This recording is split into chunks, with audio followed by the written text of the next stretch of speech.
Join us September 25th, 26th, and 27th for a 3-day special streaming event, Strange Realities, to push the limits of your reality. Featuring authors, academics, researchers, occultists, experiencers, podcasters, and practitioners.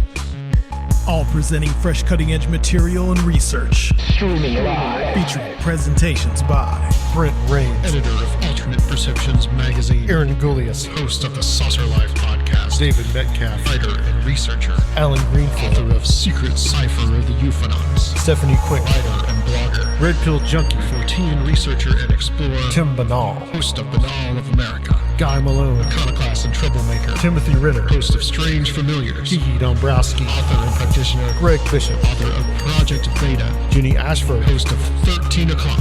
Recluse, host of The Farm. Jack Montgomery, Folk Magic. Joshua Cutchin, author of Thieves in the Night. Reverend Michael Carter, Alien Contact Experiencer. Dr. Future, host of Future Quake. Tony Kale, author of Memphis Hoodoo. Rin Collier, occultist. Soraya Askath, host of Where Did the Road Go? And John Tinney, Ghost Stalkers in Hell. All 3 days, only $20. Tickets and info available at strangerealitiesconference.com. Brought to you by the Conspirinormal podcast. Conspirinormal.com. Strange Realities. Okay. All right. Welcome to Conspirinormal, guys. We are doing what is, I think, going to turn out to be a powerhouse show tonight. And kind of what I wanted to do with these, I guess, 2 gentlemen at the moment, but it will hopefully soon be 3, is that we're going to have kind of like, I wanted to give like some props to the older generation and also talk a little bit about the upcoming Strange Realities conference, which both Brent and hopefully Allen Greenfield, if he joins us, are going to be a part of. But Tim Beckley is also here. Hey, let's hear it for Tim. Yeah, Tim, welcome back to Conspirinormal. It's been a little while. It's almost been 2 years. My goodness, how could you do without me for that long? I don't know. Yeah, he's Mr. UFO. That's Mr. UFO. That's good. And also Mr. Creepo. Oh well. Don't forget my horror movie. Bring him up. yeah, that's my horror movie host title. And okay. Very, very, very proud of that. When did you do that? Oh, I've done 5 or 6 different movies. One is, one of them actually has a conspiracy involved with it. I did a movie. This was many years before the shooting there in Connecticut. It's called, what is it called? Sandy Hook Lingerie Party Massacre. Nothing to do with the Sandy Hook in Connecticut, but somehow our friend down there in Texas, in his conspiracy show, came up with a whopper of a conspiracy that doesn't even make any sense, like a lot of his things don't. And said that if you go into my movie, you'll find out some secret coding, or I don't know. But I had to change the title because people were thinking that I was trying to exploit the incident down there. It had nothing to do with it because the movie was made many, many years before that. So it is on Amazon Prime as, I believe now it's a Jersey Shore Lingerie Party Massacre. And it'll cost you, I think, a big 99 cents to watch because I don't know if I can afford that. Yeah. Well, usually the movies are free, and I would have it for free. I've made a big $87 so far and putting it up there, but the person who uploaded it for me put it under some adult title, and so it's separated. It's not porno. There is some nudity in it. See, but you have to be of age and pass some quite kind of screen qualification or something, and so that blows it out of the water where people will not see it with the rest of the horror movies. And there's no reason that should not be up there with House on Haunted Hill and the 13 Ghosts and all the old Vincent Price movies and things like that. So unbeknownst to you, you were part of some kind of Twilight language foreshadow. Yeah, absolutely. It had something to do. I sold the rights to the movie to Russia. Don't think I made. Oh no. Okay. Well, don't think I made a fortune on it. My cut was $100. Okay, somebody was watching the movie, taking the train from Russia to wherever they were going, and it was the same day that the incident in the Aurora Theater took place in Colorado. So somehow there was a conspiracy that got built up over this. I don't know, between Alex Jones and the fellow on the train and Batman. I don't know. Batman was involved in it too. So the Dark Force or something like that. Yeah, I think that was because like in the last, what was it, The Dark Knight? There's like a part in that where he's in his little plane or whatever, and there's like a map that says Sandy Hook. Yeah. So you know more about it than I do. That's right. And they're pointing at it, and so that Sandy Hook represented my movie. You know, if you're gonna come up with a conspiracy, at least come up with one that I can follow. You know. Yeah. It's all Mr. Creepo's fault. Mr. Creepo. It is indeed. Yeah, but we do have a very nice video that was shot in Costa Rica. That is skin-eating jungle vampires. Hey, And I like that. I always put, no matter, even if it's a horror movie, I always manage to put a tinge of the supernatural and UFOs in there. That movie starts with the crash of a UFO in a volcano in Costa Rica, because the volcanoes are very active there. They're still active, and it blows its top every few months. In fact, it was blowing its top while we were there. And people say, "Oh, he only used stock footage." Man, if you go to Costa Rica, you don't have to use stock footage. You take your camera out of your bag and you shoot. I mean, it is what it is. But this particular Arenal volcano is active, and it does have UFO sightings. So in the beginning of the movie, the UFO crashes inside the volcano, which is populated by 6 or 7 very sexy girls, and I won't tell you what planet they're from, because is this an adult show? I mean, we're not we're not exactly the cleanest show in the world. Okay, but, well they're from the planet. They're clitorians. You know, I don't. Okay. I like that. Perfect. Yeah, you know, I don't. You know, people say, "Oh, he's making fun of UFOs." No, man. You know, I live a life. I got a lot of things that I do, and I like to be creative, and I like to work with a lot of different people and a lot of different projects. So there you go. If they don't like it, they could turn the dial. Well, that's right. There's no dial anymore. So, you know, do what you may. Anyway, let's get down to business. Well, didn't Surfiel? Didn't it when we were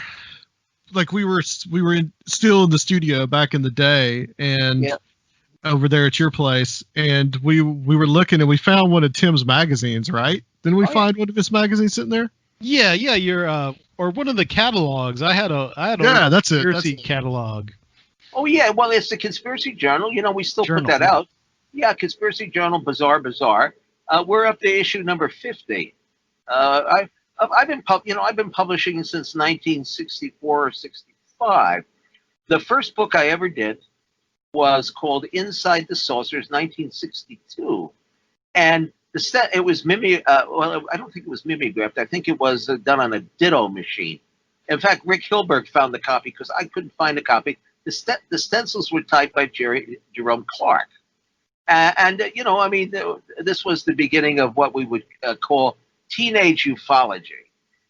There was a lot of teenagers that were interested in the subject, and we all met, including Allen Greenfield, through Ray Palmer's Flying Saucers from Other Worlds magazine. He had a column in there that you could participate for free called Flying Saucer News.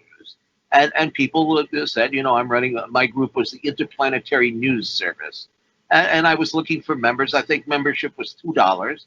And for $2, you got 6 magazines, because postage in those days was like 7 cents.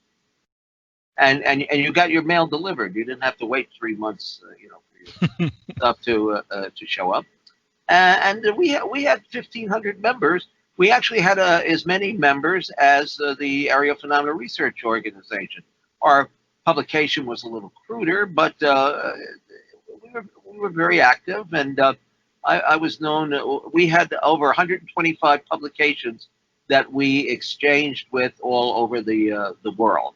I mean, there were actually groups in like Brazil and in the Netherlands and all, and Japan that put out very primitive editions of their publications in English.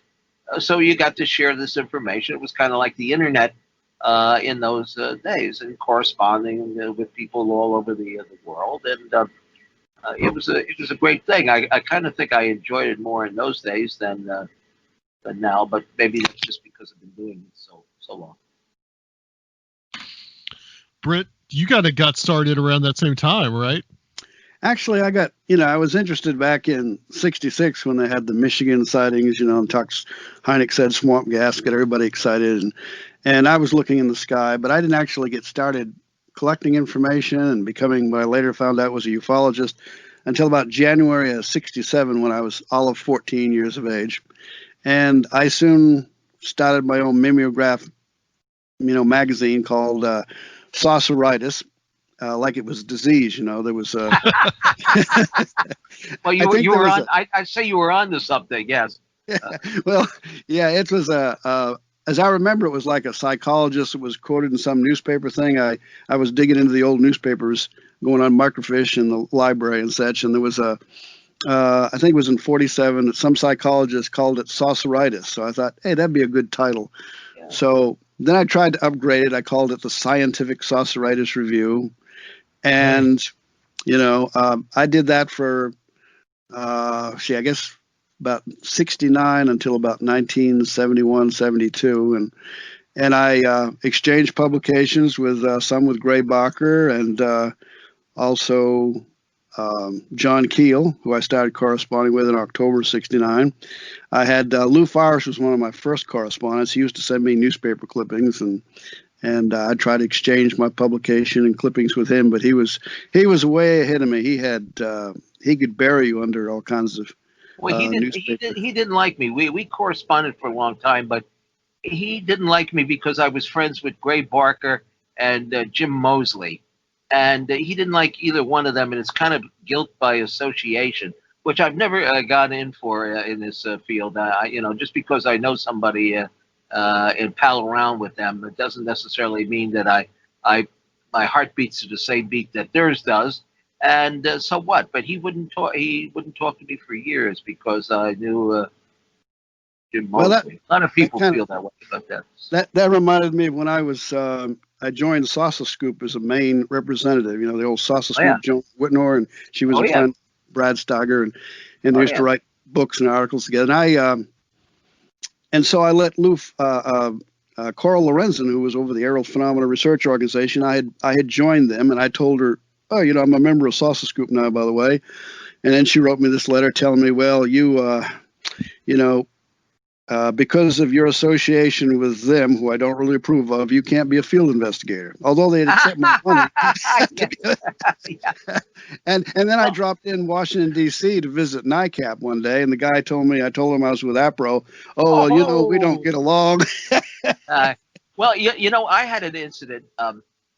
This is, Stella Lansing. We both written about her, the woman from New England, who had this amazing ability to go out with a camera, 8mm camera, and take photographs of the sky, and all this weird stuff would show up on it. I mean, UFOs, people that didn't belong there, and just clocks and spaceships and Men in Black, and it's really a fascinating case. In fact, on our YouTube channel, Mr. UFO Secret Files, we've got the episode from I think it's Mysteries, Strange Mysteries, or one of those unexplained mysteries show. But anyway, now back in the early '70s, Jim Mosley had a series of lectures in New York around Times Square. We'd rent a hotel room for $25 or $35 a night. Can you imagine that? Today you can't get one for $1,000, But we'd rent a room. That's almost unimaginable, especially in New York City. Yeah. Well, these are some pretty sleazy hotels around Times Square, but next to the porno palaces and stuff like that. Okay, but I remember the first time I went to New York was in '94, and that was still there, Tim. It was kind of like it was like a big shock for me at the time. Well, there's a show world. There's a famous photograph of me. There's a book called 42nd Street Studio. There's only four. Most of the people in the book are strippers or porn stars. I'm one of four men in the book, and the only person with their clothes on. Which is, but it's a big, like a photo book. It's supposed to cost $100 at the time. And anyway, there were these little hotel rooms that you could rent, and sometimes you get a crowd of 50 people. Sometimes actually maybe even get 100 or more. It depended on whether Long John Neville, who was the big talk show host at night, would have the guest on, your speaker on the night before. And anyway, so Stella Lansing attended one of the lectures, and she said, "Well, I'd like to speak," and because I was like kind of Jim's right hand man, you had to go through me before you could get his ear or something. And she had some wild stuff, and he didn't kind of go for it. And I said, listen, Jim, give her a chance. He wasn't too big into the paranormal UFO stuff in those days. I don't think anybody really was. So anyway, she appeared and she lectured and she gave a very good presentation. And the people were awed by it. Okay, a year or so later, we're in Baltimore, and there is the APRO annual conference taking place there. And they have announced that there are public events that you can attend, but they've also announced like some secret private meeting that only the top echelon members of APRO can attend. And so Jim and Gray decided that they wanted to crash the private session to see who was making the presentation. And I went along with him, and it turned out it was Stella Lansing. So Jim had actually given her first shot on the lecture podium, and she ended up being the special speaker there for APRO, but they escorted us out of the room. We were escorted out of rooms several times. I remember Robert Anton Wilson when they were giving a lecture for his group there. They told us we couldn't leave. We had to leave, and I was with John Keel, and he had been invited. So you never know. Some of these groups are a little bit twisted. Now, me myself, if I'm not into somebody, like I don't believe in this like time travel hopping where you're on Mars with Obama or something like that. But I just won't have the guest on. I mean, I'll ignore you. If I'm not interested in chatting with you, or it's not something that I vibe with, then I just pass it by, and you can go your own way. I mean, I have no difficulty with it. It's just something that I kind of snicker at on a warm night. Yeah, absolutely. We're kind of the same way. Yeah. I think what gave her how long you been doing your show? 8 years. 8 years, my goodness. Yeah. Go ahead, Brent. I'm sorry. Oh no problem. I just gonna say that I think that Stella Lansing really got recognized with Dr. Berthold Schwartz, the psychiatrist. Correct. Yeah, who took a real serious interest and went out at some location with her, and they actually saw these lights, filmed them, and there was a dark car that suddenly appeared and was like sending these headlights were flashing on and off at the lights, and I remember Dr. Schwartz wrote that it was almost like it was sending Morse code, and so. Now, I went down, he gave me her address and everything, and I lived in Maine at the time, and I and a friend went down there, and we did some sky watching with Stella, and I didn't see anything. At times, she was a little too quick to call something a UFO. She became like a repeater, and she would... we were looking at a light going across the sky by this lake where she lived in Palmer, Massachusetts, and I said, "Oh, I hear the plane engine. It's a plane." And Stella kind of reprimand it. Brent, don't you know they can imitate a plane? But something. She may absolutely be right. I don't know if you've had Bruce Cornett on your show. He's been involved over the years in the UFO sighting wave over Pine Bush, New York.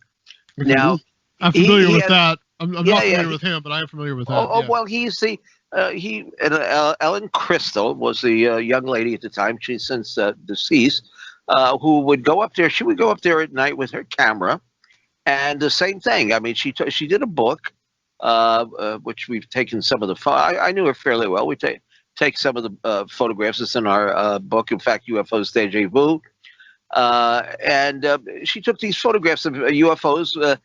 They were almost like electrical beings. I mean, the photographs are kind of very strange in itself. If you look at it, they almost look like they're static, which he claimed that they were, humanoids and all, but under the powerful wave or kind of light that they have, this is the way that they appear. Anyway, Bruce has gone up there, and he's taken many videos of what he believes are these craft coming over. He calls them manta rays.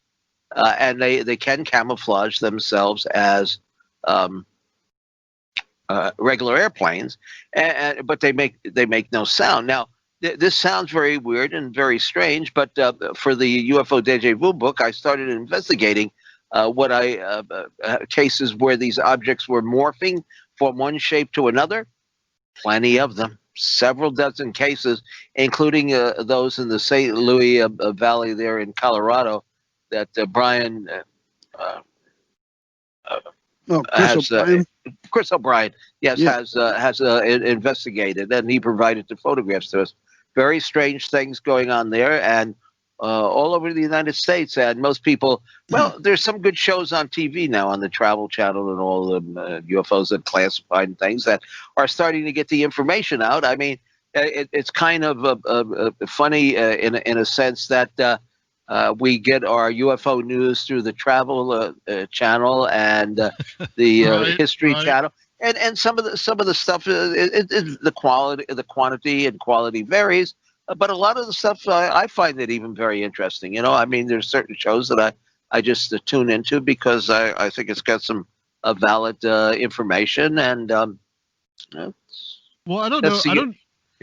I don't know if we talked about this with you, Tim, the last time we were on. It's been a while, but and Brent, feel free to jump in on this too. Well, I guess we should talk about like what's been going on lately. To be honest, I haven't really paid much attention because there's so much other stuff in the world to pay attention to right now. Yeah. But all this stuff about the To the Stars Academy and the metal alloys and all this. Like, what are you guys' thoughts on that? Well, the metal alloys is nothing really new. In fact, one of the books we're working on is called Authentic Alien Artifacts. That's going to take a while to put together, but we've got dozens of cases where material has fallen from either fallen from the sky or found at UFO landing sites. Going back to talk about April, going back to the 60s. There was the case in Brazil over Ubatuba. I'm sure I'm not pronouncing that correctly, but something exploded over the beach in Ubatuba, and they had this material that they gathered that kind of looked like slag, but it was made up of a form of magnesium or percentage of magnesium that was not used in anything on the planet at the time. You've got other cases. Well, we have, for example, a gentleman who had an alien glove. Now you ask me, well, what is an alien glove? Well, this fellow is running through the desert. He was a marathon runner, I guess you call it, and he's running through the California desert, and he comes across this aircraft of some kind. But he's been his name is John Peel. In fact, it's a couple of interviews with him is on our KCOR website. That's where we archive the shows. And he found this aircraft, and in the wreckage was two gloves that looked like something that a high altitude pilot would wear. But he did. It was very small, very tight, and it says inside the glove. And I held the glove in my hand. It says large. Well, this is not, who would wear this? I mean, like, there's no pilot in the United States who would wear a glove this size. You could fit it on the top of a dollar bill. In fact, there's a photograph in the book of it. So he took one of the gloves and hid it in a cave nearby, figuring that he would go back for it.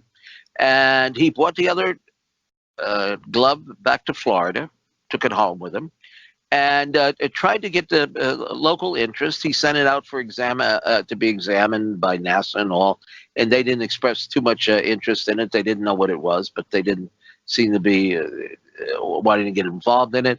He was supposed to show it on a public display at the opening and Close Encounters, but the theater manager squashed that at the last moment. Now, the glove was real. He doesn't have it anymore because when he got a divorce, his wife threw it out.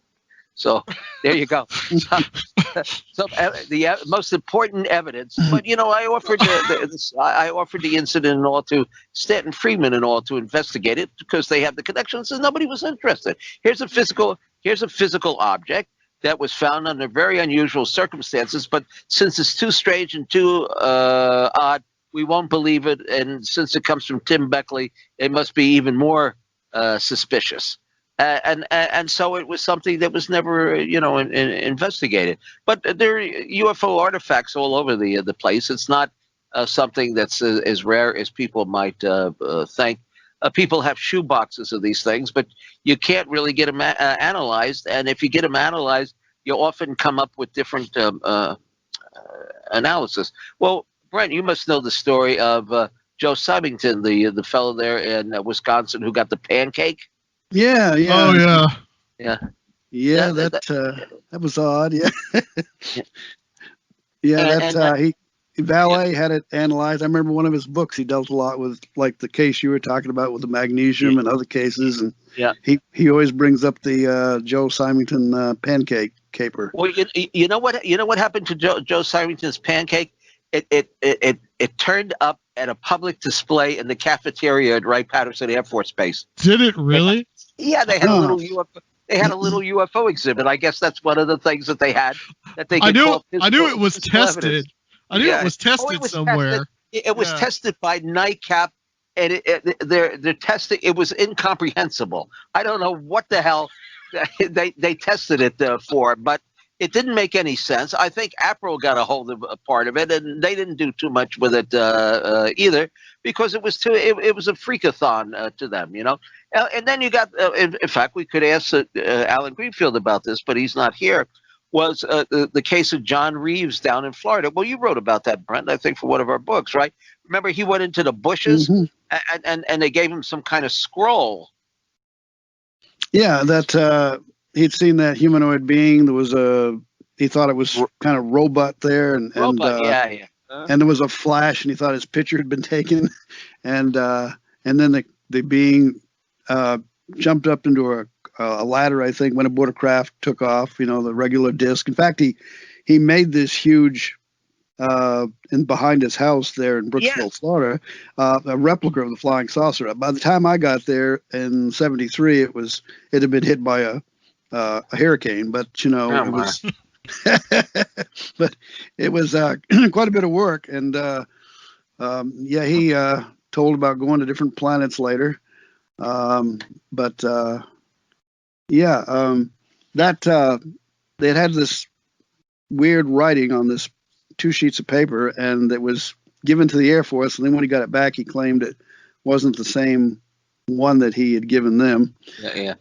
And they must have just pulled out some other alien scroll they had in the drawer and mixed it up by accident. Yeah. And they just have this laying around. Yeah. Hey, and then get it out of the bottom. Get it out of the bottom file cabinet. You'll find a whole series of scrolls. They had this translation for it, something about Martians come home or something. Wasn't it? Yeah, planet Mars, please come back or something. That's what they said. How about the case up in Newark, New York, not Newark, New Jersey, New York, where The guy had an experience where a UFO had landed, and they requested that he leave 2 bags of fertilizer. I guess that's like physical evidence going in the opposite direction. Well, this fellow, I think his name was Gary Wilcox, if I remember correctly, but he had an experience where they came down in his farm, and he talked to them for a while, and then they said that they would like to have a couple of bags of fertilizer. So he left it out there, and I guess they were pretty heavy, with about 50 pounds apiece probably. He left the 2 bags out there, and they were gone. And then John, I'm not shitting you. This is true. I swear. It's all. Well, you know, Keel wrote about people claiming that the contactees were told to bring certain things, Right. Offerings or whatever. And for a while, he was chasing down the space grass, you know, the aluminum strips, kind of like the. Oh, I got some in my drawer here somewhere that he gave me one time. I don't know where it is offhand, but yeah, he gave me a packet of it. But I think some of the stuff was thrown out by Air Force military planes and stuff to test to see if it would foul up radar. Yeah, it was very hard to, you know, differentiate between that. Yeah, it seems to me that one side was like a violet color, and one side was silver. You know. Well, yeah, I had. we had a case that it took me a long time to track down. When I started doing this Alien Lives Matter, It's Okay to Be a Gray, which should be out in about a month, I think. There was a case that I remembered. In fact, I think, Brent, I asked you about this, if you remembered it, of a fellow up in New York State near Buffalo who apparently was a hunter. He was out hunting. It turns out I remember his photograph was in the paper, and that he was a Afro-American, which was unusual kind of to see it associated with UFOs. But anyway, he had this experience where apparently they visited him a couple of times, because once they annoy you, they're going to come back and pester the hell out of you, I guess. But anyway, at one point he was conversing, I don't know, telepathically with his hands or whatever with the alien, and the alien wanted to know what was that he was holding in his hand, and the fellow explained to him that it was a hunter's rifle, and the alien indicated that he wanted to hold it or see it or something. So the guy gave the rifle to him, and he twisted the barrel and gave it back to him. Yeah, I remember seeing the photo in the paper of the hunter with the twisted barrel, and it took me forever to find the case. We finally hunted it down and got some additional information. Well, let me ask you this. Let me ask you this, though, about just kind of back to that question. Yeah. Like, do you think that the information that's come out about, well, I mean, what are they basically saying? They're saying that the UFOs, basically, they're saying, well, like, we don't know what they are, blah, blah, blah. That's basically what they're saying. But do you guys think that that's important information? Do you think that that's like, a lot of people seem to have just ignored it, in my opinion? I don't know. Ignored it? I don't know. Who's ignored it? There wasn't too much that, besides like maybe like the usual UFO crowd, there didn't seem to be too many people that were really talking about it. Well, I don't know if people, well, now I don't know if that's true. I mean, the information was on CNN and MSNBC and Fox several days in a row. I mean, it does seem that whatever something new or titillating comes forward, that it is getting some media attention. And unlike in years previous, I always felt that the journalists, you know, usually when they tell a UFO story, they always end up with a chuckle or ah ha ha. You know, like this can't possibly be, you know, we're dealing with idiots or something. But I notice, I've always wondered whether they're taught that in like year one of journalism school or something like that. It'll help your career if you poo-poo UFOs or Bigfoot, because nobody could possibly believe in them. So make your audience seem like idiots. Well, I noticed that attitude has changed, that nobody is sitting there snickering at the subject anymore. Yeah, because in years past, you know, it was always dismissed, not a threat to national security, insufficient evidence to, you know, substantiate it. But all along we had stories of military people, and you know, on ships and aircraft and oh yeah, I mean this my really God, was, yes. nothing new. I mean, it's and all of a sudden, boom, there's a whole different take on it. Yeah. Well, I guess the release of those videos kind of helped a lot, and the fact that they were released and acknowledged by the Pentagon and the DoD and so forth. Yeah, there were a lot of reports for years of pilots, military pilots, claiming that they had video that they took of. Oh yeah! Objects Oh they were my chasing. goodness! Yeah. And then later, of course, they would say that that it was taken from them and never surfaced again. Oh, I mean, Nightcap. I mean, Major Kehoe's group. He made a cottage industry off of pilots. I mean, who had seen UFOs. Some of them commercial pilots, some of them military pilots, and then you've got reports going back to, the Korean War, World War I, World War II, Foo Fighters, all kinds of strange orbs and crafts and things that have followed our aircraft, and perhaps even we might have even had some confrontations with them, and they might have had some confrontations with us.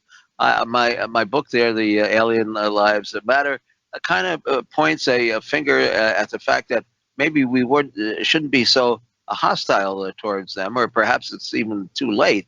I mean, back of course, you had the case of Captain Mantell, where he went up and closed in on the object, and he got blown out of the sky. I don't know whether it was because he ran out of oxygen. That was the official Air Force storyline on that. And then I always like the case of the Scoutmaster back in the Everglades. That would have been around 1953. And he was driving along at night, I guess, in the Everglades, pretty desolate area. And he had a couple of Boy Scouts in them, and they saw this object or this glow in the palmetto bushes, woods, trees, whatever they are, off to the side of the road. And he decided to get out to investigate. He thought maybe it was a small plane that had gone down. So he told the Boy Scouts to wait in the car and that he would be back.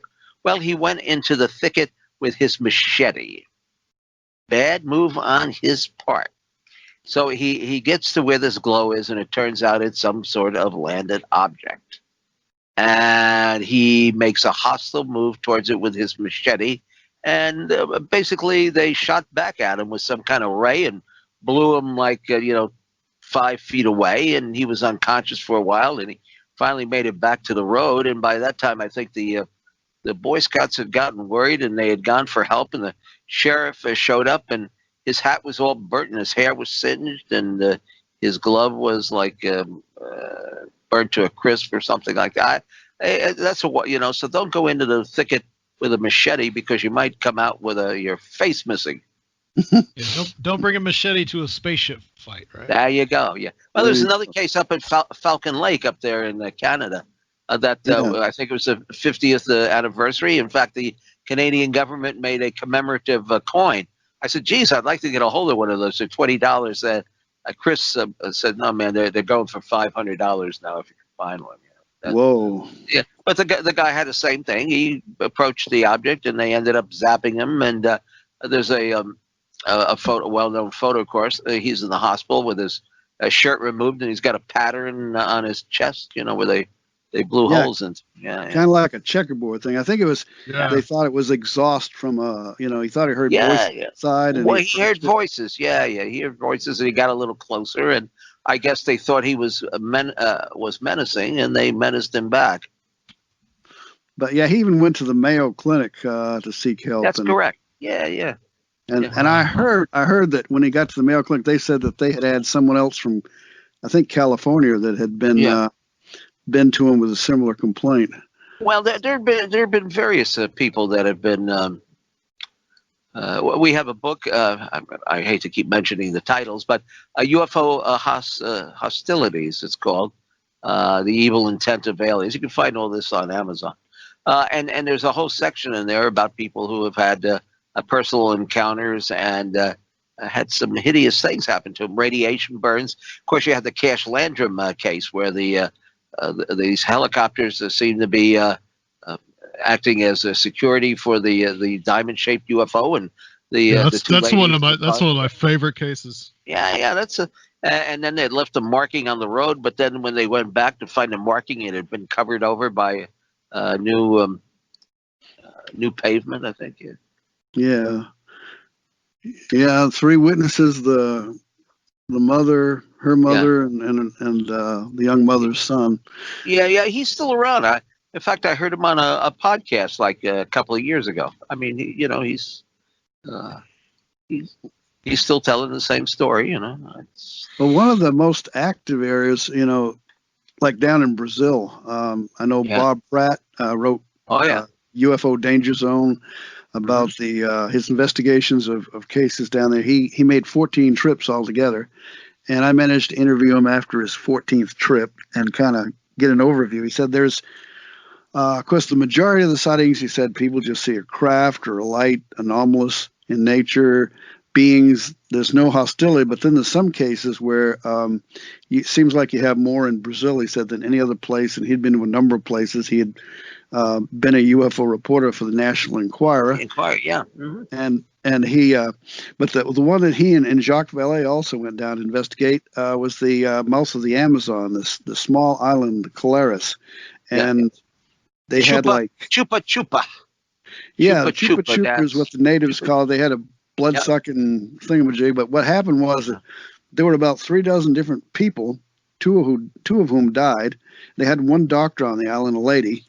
And she's still there. Yeah, she's still there. Oh, I've she's interviewed still there? her. Yeah. Oh, wow. How long did you interview? How long ago did you interview? Oh, her? I think 3 years ago or something like that. Wow. Yeah. Still on the island. She's that there. That was a pretty amazing case. That case. They sent something down, and they were sucking the blood out of their necks.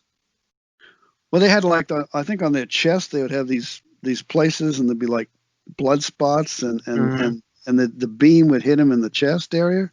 Yeah. Well, the neck, I think usually, but maybe the chest too. And the beams would come right through the houses where they, wherever they were living, and they got to the point where they were like a lot of people were gathered in groups, and they'd try to beat them off with fireworks and guns and beating pots and pans and stuff like that, and it didn't seem to really work. And you did have a couple of cases where there might have been some deaths caused by these things, but I don't know whether that's necessarily proven or not. But this is the one case where there was so much evidence that the Brazilian government actually organized a project, and they set up an encampment on the beach and took all these photographs and things, which are published in our book by Scott Corrales we did on the subject. And also the main investigator ended up committing suicide. Yes. Yeah, he was a military guy. Yeah. I think he was a captain in the Brazilian military. Yeah, your gang or something. But there were all those incidents were involving UFOs, except for one where the woman said it was like a guy that she could see just from his head and part of his upper part of his body outside a window, I think, and shooting this had like a little gun or something, and it shot this light at her, and they all said it was like a white light that when it hit it burned like a cigarette burn, and then it would kind of retract. They described how it would retract back to the source, and in that case, she saw and I know that Bob Pratt interviewed this woman, kind of like had like a visor on or something, and we had a lot of Bob Pratt's material in the book because I'm friends with his American publisher. The book is UFO Danger Zone. It's still in print. I don't think too many people know about it, and there's a lot of material from it on the internet that you can gobble up. But he was a very good investigator. I worked for the Enquirer. I was one of their top freelance stringers. And there was always this concept or idea that you made stuff up and they'd publish it. Not true. Not true at all. In fact, if I did an interview with somebody, they wanted documentation. I had to provide them with audio tapes. I had to, in some cases, provide them with signed statements by the individuals that I spoke with. They claim, well, Genevieve Pope, the publisher, was involved with the CIA or something like that. But I don't see that as being a great conspiracy. He was a publisher and he was out to make a buck, and he had Elvis in the coffin. And when he didn't have Elvis in the coffin, he would have had an alien in the coffin. But and that's the fact. I mean, he put his money where his mouth was, and he would pay you really good for a story. I mean, a couple of times I got checks for $1,500, $2,000 for a story. I happened to get. There was an incident out in Stockton, California, where a military helicopter was followed by a UFO. It's a long forgotten case. In fact, I can't remember the details of it. But just for some reason, I happened to call the tower where this took place. And the guy said, "Oh, the helicopter pilot, he's coming in here now." So we got this interview with him, and they ran it in the paper, and they sent us a big check for it. And I can't even remember the details. Can't even remember the details of it. It should be a well-known case, but it never really just got on the map. I don't know. Sometimes that happens. Some of the better cases just kind of dissolve into nothingness, and some stuff that really doesn't deserve to get that much attention gets that attention. Right. And you kind of know that those cases that didn't get a lot of attention, that a lot of them might be more real than the cases that did. That's true. Yeah. I know there was another guy with the Inquirer I interviewed besides Bob Pratt. He wrote a book about a lot of the stories he investigated, and he investigated like a poltergeist case down in Brazil, and Paul Banner. Paul. Yeah. It was something about the book was entitled something like The Death Chair or something. There was some story investigation. Here's interesting. Maybe this is the same thing. This is kind of strange. I'm writing for this Alien Lives Matter book a chapter on Bigfoot and cryptids who have been attacked by humans. Okay, and there was a case. The witness's name was Walter something, Mosley or something like that. It took place in Wisconsin.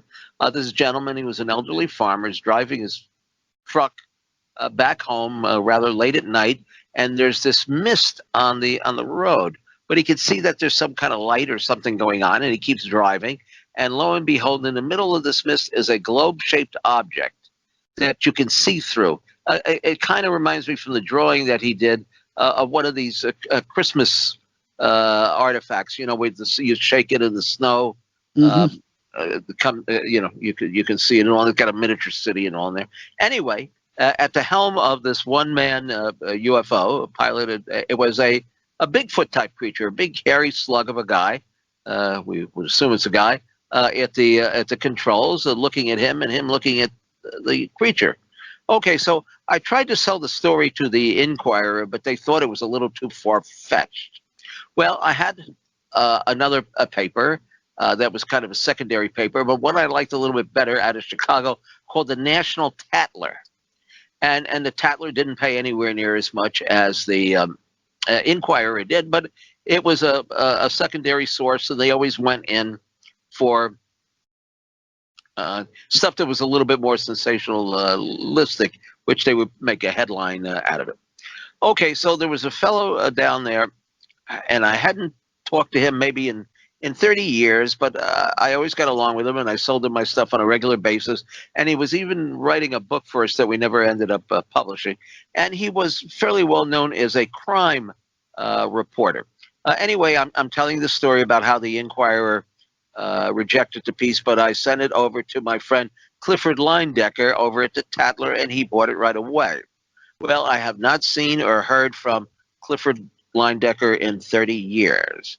The next day, I'm sitting in my recliner here, and I have the TV on, and it's a program, I think, on the Discovery Channel, one of their crime channels, called, I think, Savage People, and it's all about serial killers, John Wayne Gacy, Charles Manson, nothing you haven't seen before, really.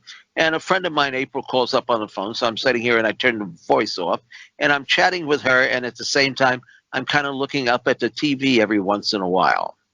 And lo and behold, they are interviewing some crime reporter or some book author, and it says down on the bottom of the screen, Clifford Linedecker. Haven't wrote about the guy the night before. I mean, I thought about him every once in a while because I kind of liked his friendship, but haven't corresponded with him, didn't know how to get in touch with him. And there he pops up. These synchronicities are really weird in my life. They just keep piling up and up and up. I'm almost more interested in the synchronicity aspect of this than anything else. I mean, there's something weird going on. Now, Philip K. I agree with that, for sure. Yeah. Philip K. Dick thought that we were living in a simulated universe or a parallel universe. And so I started collecting all this material, which you can find in a book called The Matrix Control System of Philip K. Dick and the Paranormal Synchronicities of Tim Beckley. Now, I had these things, and they just kept going on and on and on and on. And I managed to fill 450 pages with these synchronicities. And I'm not talking about just, you think of somebody and they call on the phone the next day. I wouldn't even include that. But let me give you an example. And this is one that kind of blows my mind. I was invited to speak in Tucson, and I have a number of friends out there that I've known for a long time. Charlotte Jean, she takes all my photographs whenever I'm there, and we travel around and have a little adventure, the paranormal, UFOs. And we went and spent, in fact, some time with Tom Dongo there in Sedona at the Bradshaw Ranch and so forth. Anyway, I was invited to speak to this World UFO group that is run by Alan Benz. He was the former librarian for APRO. They actually had a librarian. Can you imagine that? And he was also involved in some of the early research for, I think it was Paramount Pictures when they were doing Close Encounters. This is before they hooked up with J. Allen Hynek. They had been in touch with APRO, and Carl and Jim Lorenzen said, well, Alan, you take care of this, send them whatever information they wanted, and so forth and so on. So Alan's group there, I gave a little lecture. I mean, just a few people, show up. He rents a little hotel lounge there, timeshare for a weekend, and maybe 50 people, 40 people, something like that. And I give my talk, and then it's like, I don't know, like Friday night or Saturday morning. And I want to do an interview with him. I want to ask him about his career at APRO. I mean, that's certainly an unusual occupation to be a librarian at APRO, and he's been involved in this for a long, long time. So we spent about an hour talking about the history of APRO and his involvement in the field and his work with Paramount Pictures on Close Encounters. And then we say our goodbye. Okay, so I get in the vehicle that Charlotte is driving, and we stop to see Chris O'Brien there in Jerome, and we spend the day at the haunted bed and breakfast, and then we head down to Sedona, which is a little bit of a trip, and it's pretty hot and dry, especially in the summertime. Anyway, whenever we go to Sedona, we stop off at a place called the Coffee Pot. You can get the best cup of coffee in the Southwest. You got a beautiful view of Bell Rock and all the other sightseeing places there. And it's where a lot of people just, hang out and go to talk.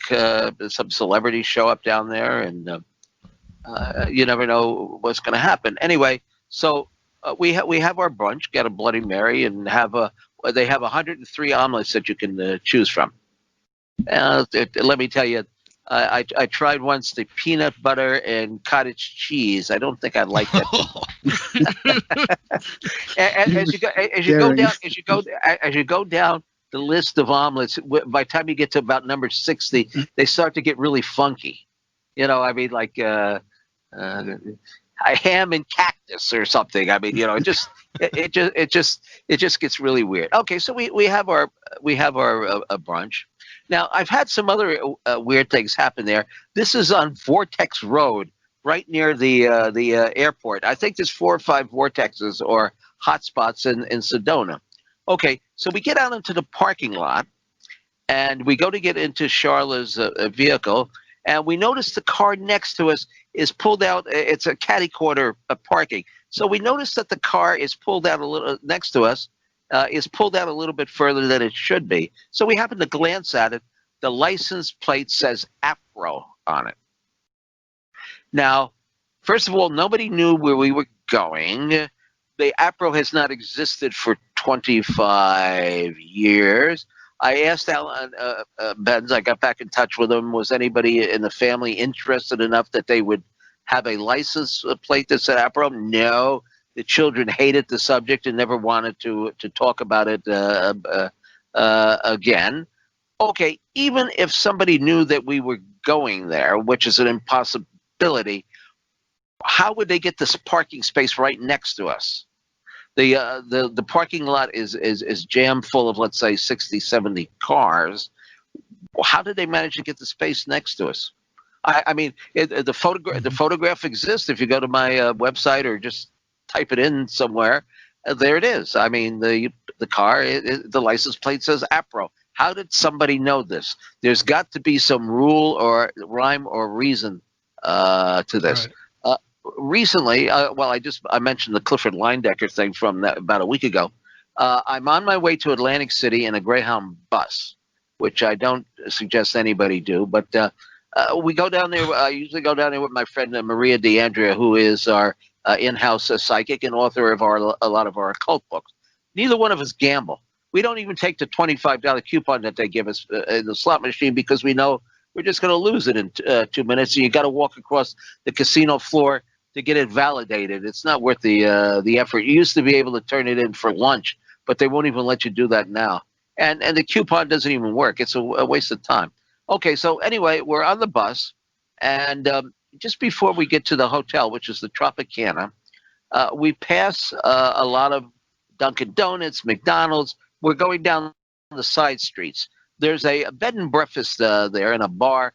And on the top of the roof, it has metal statues, and don't ask me why, there's no rhyme or reason to this, of the Blues Brothers, Dan Aykroyd and John Belushi, seated in a chair.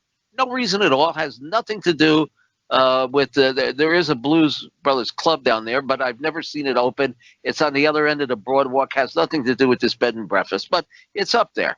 And we've taken a photograph of it several times. Okay, so I happened to mention to Maria, I said, Dan Aykroyd, of course, did a video on UFOs. He was a supporting member of MUFON, and he has a great interest in spiritualism because his grandparents, when they lived up in Canada and he was growing up, used to have seances in the parlor room, and he would watch from behind the closed doors. That's where he got the idea for Ghostbusters, which I don't think most people realize. Oh yeah, and he's big into it. Yeah. Yeah. In fact, his father, who I've heard on Coast to Coast, wrote a book on spiritualism, which I bought. And so, I mean, like you say, they're really interested in the subject. Okay, so I mentioned this to Maria, and she vaguely knew about it. The bus pulls into the parking area there at the Tropicana. You get off the bus and you're met by a greeter who gives you this silly ass coupon. Okay, so we're in the lobby. We're going over to the cash window to turn in our coupon to get a card or something like that. And lo and behold, what are they playing in the lobby of the hotel? We're talking about like elevator music or Pandora box or something. I mean, there's no disc jockey there. It's just something coming over the loudspeaker. They're playing the theme to Ghostbusters. Now, how in God's name is that possible? We just see the statue of Dan Aykroyd, and here we land at the hotel, and as we get off the bus, they're playing Ghostbusters. Impossible, no rhyme or reason. So now I thought I would be slick. I said, I bet you there are Ghostbusters slot machines in the house. And this is some kind of message And if we find those slot machines and put some coins in it, we will be instant millionaires. Well, I am afraid after several dozen, if not 50 experiences with synchronicity, none of it ever plays out for anything that you can point your finger at and say that I really profited from this, right? So we found out that there had been 2 Ghostbusters slot machines, but they had been removed from the premises, and it also turns out that they were penny slot machines. So even if we had found the slot machine and played it and won, we would have walked away with $79. Hardly worth the effort. So why is this? I mean, there's just something weird about these synchronicities. Yeah. Some people don't have them. Some people think you're just absolutely bonkers. But I've got the documented proof, the photograph of the license, all this stuff. I mean, people have been with me and seen this and had it happen along with me. You know, I mean, it's just there. You don't really hear the Ghostbusters theme too much coming over like the loudspeaker. You just don't. So that is a little weird. No, there's no way to explain it. Now, Philip K. Dick thought that we were living in some sort of computer simulation, which is interesting because he never owned a computer. But he gave a talk. This was before he was really that much of a popular figure. You know, he wrote a lot of this stuff and then he passed away. And I think he saw a rough cut like of Blade Runner or something like that, you know, but he never really made any money off of it. His 5th wife is the one that I guess gets the royalties. Is that Tessa? No, it is not. Okay. She was the 4th wife. She missed out on the booty. Now, indeed, Tessa has a coffee cup and a couple of books. Now, I'm afraid. Now, unfortunately, it is not. But anyway, he had like Men in Black experiences and weird stuff. When I started doing research for the book and I didn't know that much about him, I decided, well, let me go to Amazon and buy a couple of books about Philip K. Dick and do a little research. Well, I got one of the books and I noticed there was a marker in it. Well, it wasn't a marker as such. It was a page that had not been cut perfectly so that it was sticking out from the rest of the book. There must be a printer's term for that, but I don't know what it is. It's an imperfect copy. So I happened to open it to that page, and lo and behold, that page has all of his UFO experiences on it. How do they know? I'm sure there was, I don't know how many imperfect books there were, but probably not more than a handful, if that. How did I end up getting the one that was imperfect? And when I opened it, there's the UFO material there. I don't know. So that's an example of something I want to ask both of you about, whether synchronicity has played a role in your research and has led you to information in your studies and writings, things like that.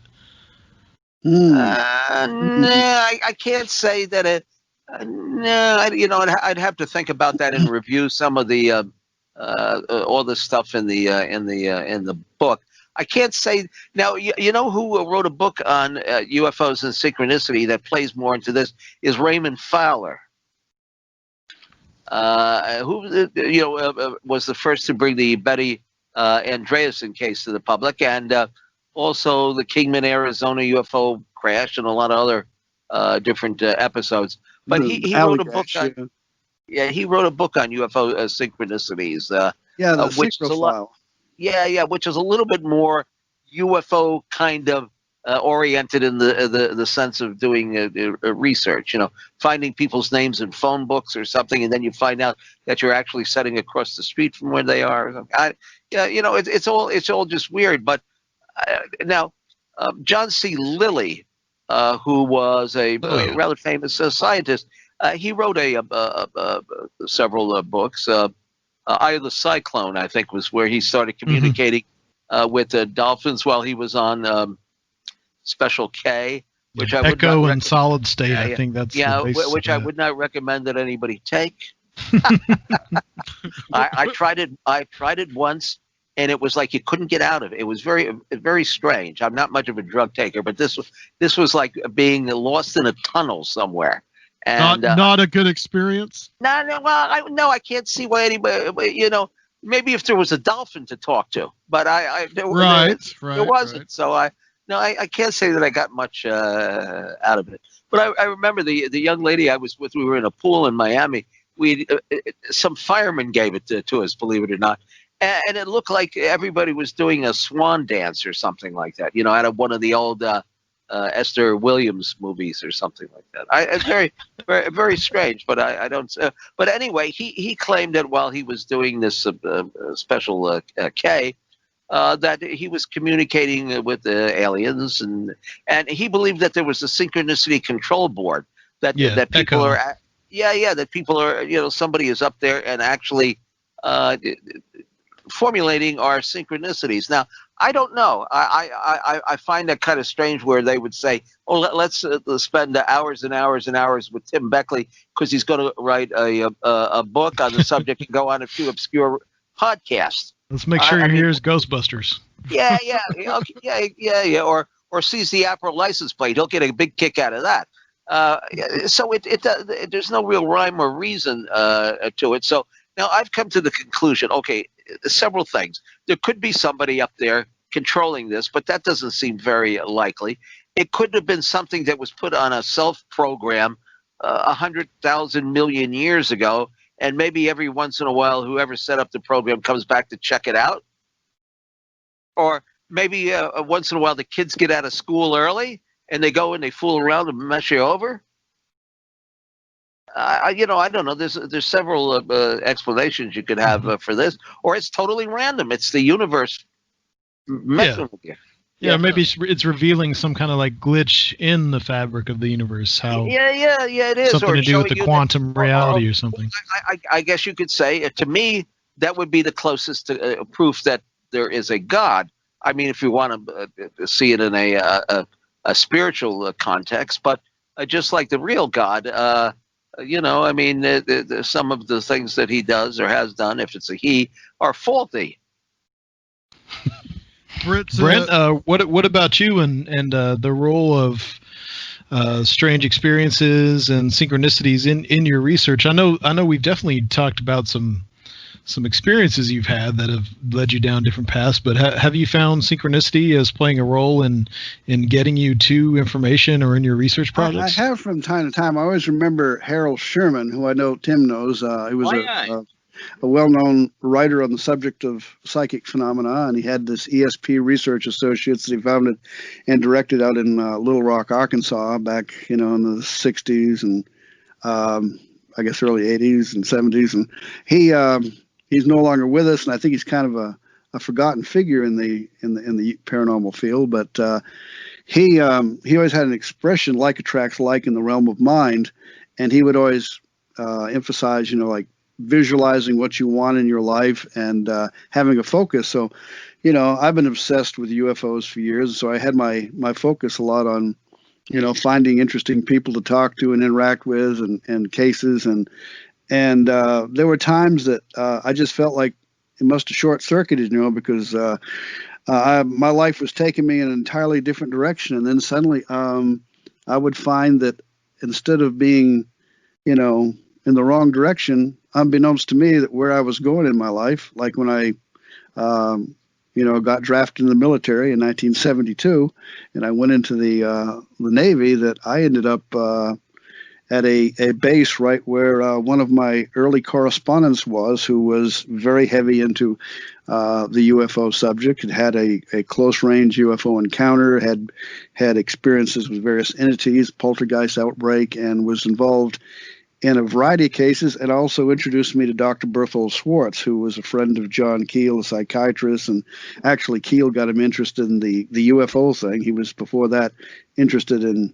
parapsychology, and Keel, introduced him to the fact that many of the UFO cases are covered up with all kinds of paranormal components.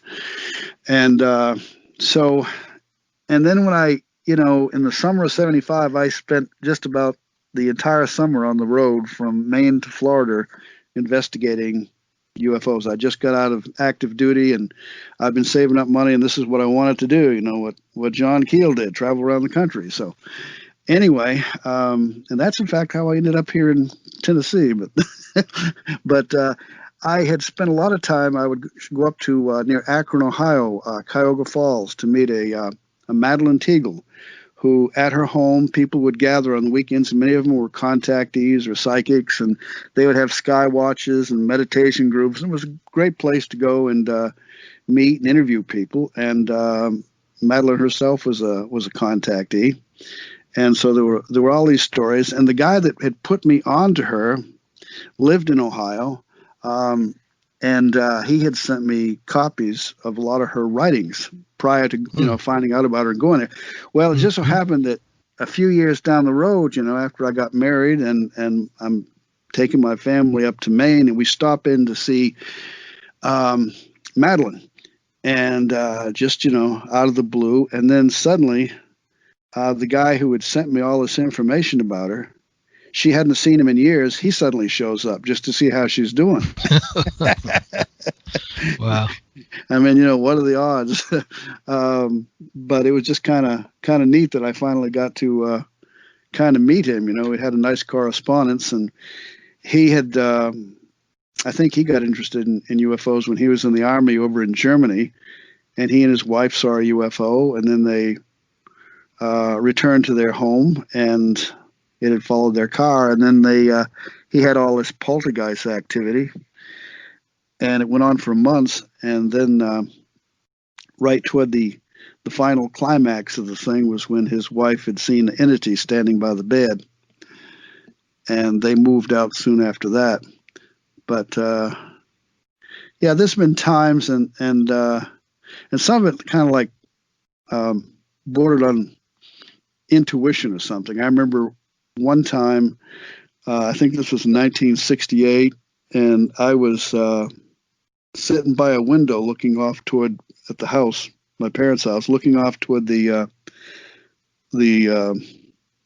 west, the western horizon. I was telling my parents, I think something's going to happen, and I waited there for, I don't know, 10, 15 minutes, and finally I decided nothing's going to happen. I'm just crazy, And so I walked away, and then soon afterwards, the telephone rings, and it's my friend Jim Carey, lives up in Augusta, and he says, "Brent, this big old fireball just flew across the sky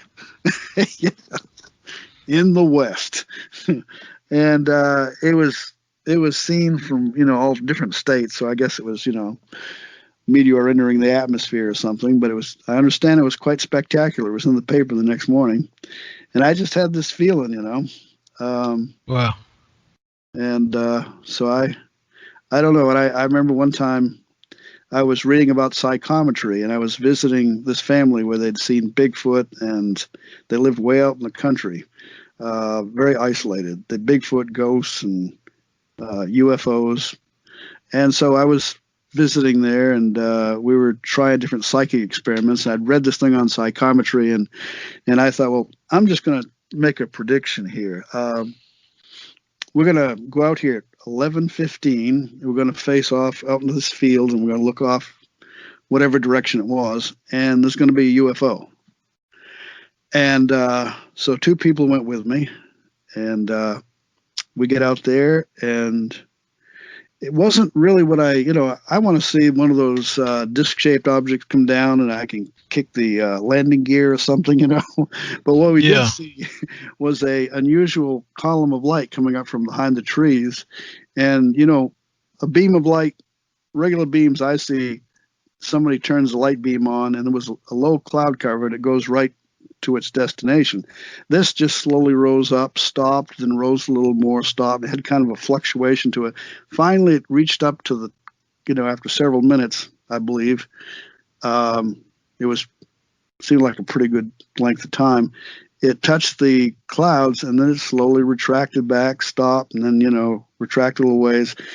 And then it appeared again, and then it appeared off in another direction. And, I don't know what that was.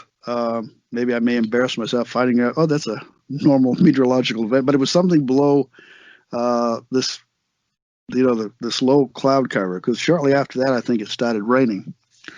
But people in the area had seen UFOs, whether that was, I know there's people at UFO sites that have described this kind of phenomena where this light would come down, it would stop, and then it would retract. I mean, it was like, you know, it didn't even reach the ground. It would just stop partway or something, you know.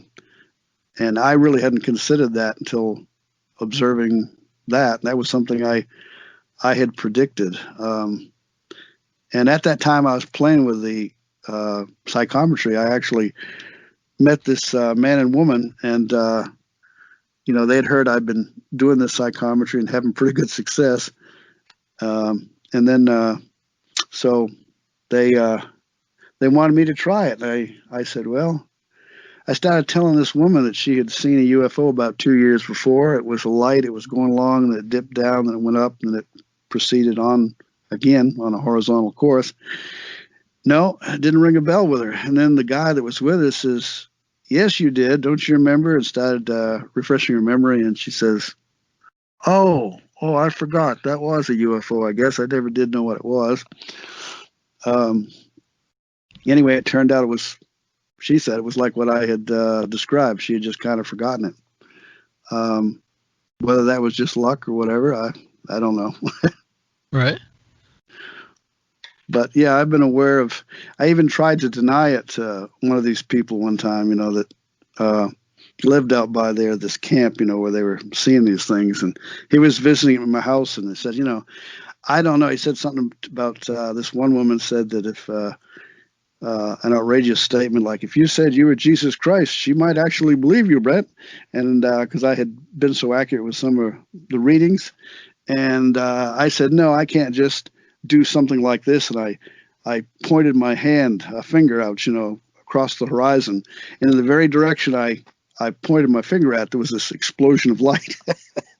Wow.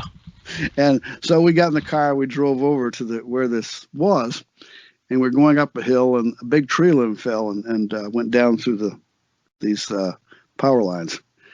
And I said, okay, well, see, Charlie, that's all it was. He said, wait, Brent, you're missing the point. Why did it happen just as you pointed your finger, trying to make your argument? I says, well, okay, it's still a coincidence. You know, I was very resistant there. But I don't know. I heard Dr. Schwartz had said one time that when you got synchronicities going on in your life, you're doing things right. That's a good sign. So, yeah. Tim, you know, you're doing something good there. Boy, oh boy. Yeah. If you would have just found that Ghostbusters slot machine, man. And if it had been a dollar slot machine or something. It's not all about money now. So no, apparently it isn't. No, not as far as the synchronicities go. But somebody somewhere, something is controlling this. Now, if they're doing this to me, and I'm a small fish in a big pond, that means they must be doing this to other. Well, Jacques Vallée has talked about, I think, several incidences where he had some synchronicities that were kind of weird. Once when he got into a. Hey, we're joined by Allen Greenfield. Well, you know something? I will say hello to Alan, then I think I will depart because I have some evening chores. Got one question for you though, yes. Tim. This is from a fan? Aaron Goulias from the Saucer Life podcast. I asked him what he would ask you today, and he wanted to know who wrote the Commander X material. Geez, everybody asked me that. Actually, if one goes to Mr. UFO's Secret Files on YouTube and look for an interview with Joshua P. Warren, you will find the answer to this to some degree. I mean, there is a real Commander X, but he did have several ghostwriters because he just was not a very good organizer of material. But I'll let you go to the podcast to find out who that person was that ghost wrote some of the material. Okay. All right. He'll really appreciate that. Thank you. Yeah. Is that Alan singing in the background? I'm not singing. Hello, Tim. Are you great? Wow, you got a bad connection there. Yeah, I don't know what's going on there. Hey, anyway, it was a wonderful conversation. Just let me get Tim, my. it was good to have you.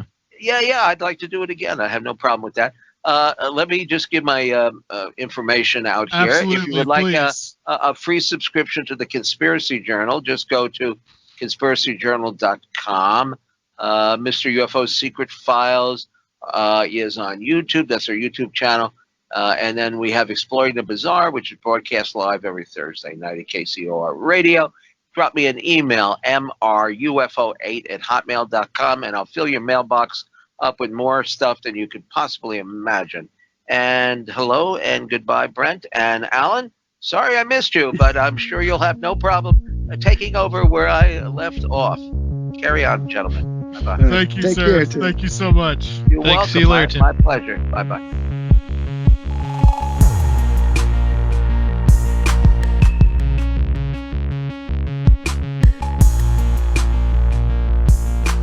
Okay, I'm going to fry my brain with microwaves for your sake. Yes. Thank Okay, you. there And we if I go. die, I died for your sake.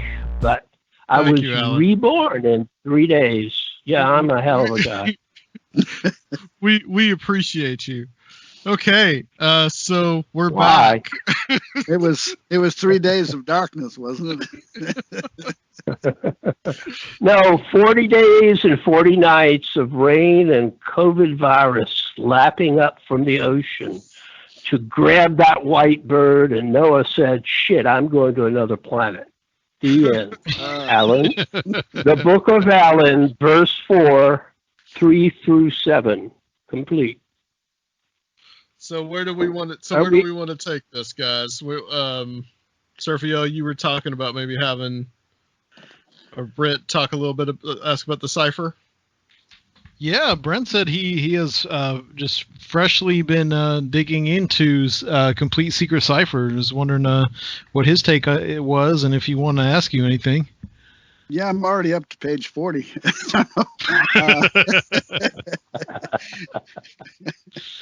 No, Which version do you have? Do you have the complete secret cipher? Because it's Yes. longer, but it's I do. pithy. I have the complete secret cipher of the Ufonauts by Allen Greenfield. This is still you, right? All right. Oh, you mean the complete secret cipher of the Ufonauts by that legendary ufologist, Allen Greenfield, right? Yes. That's the one. Available from Amazon, Barnes & Noble, and all those neat places. Promotion. That was not promotion. That was informative. Well, informative Would promotion. you like That's- to buy some? Well, yeah. This was something that I should have read a long time ago, but it's quite fascinating. I just I knew that we were going to be I was going to be meeting you here on this program, and so I wanted to get up to date.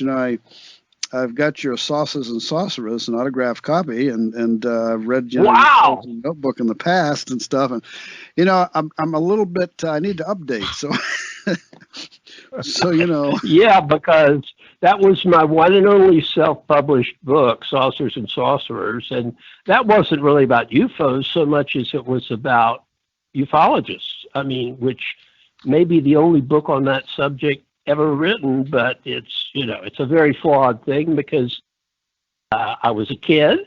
I didn't do very much in the way of proofreading, and actually the only thing that relates to the stuff that I'm doing today is the guy that I hired to do the cover. The cover tells my whole philosophy of this stuff.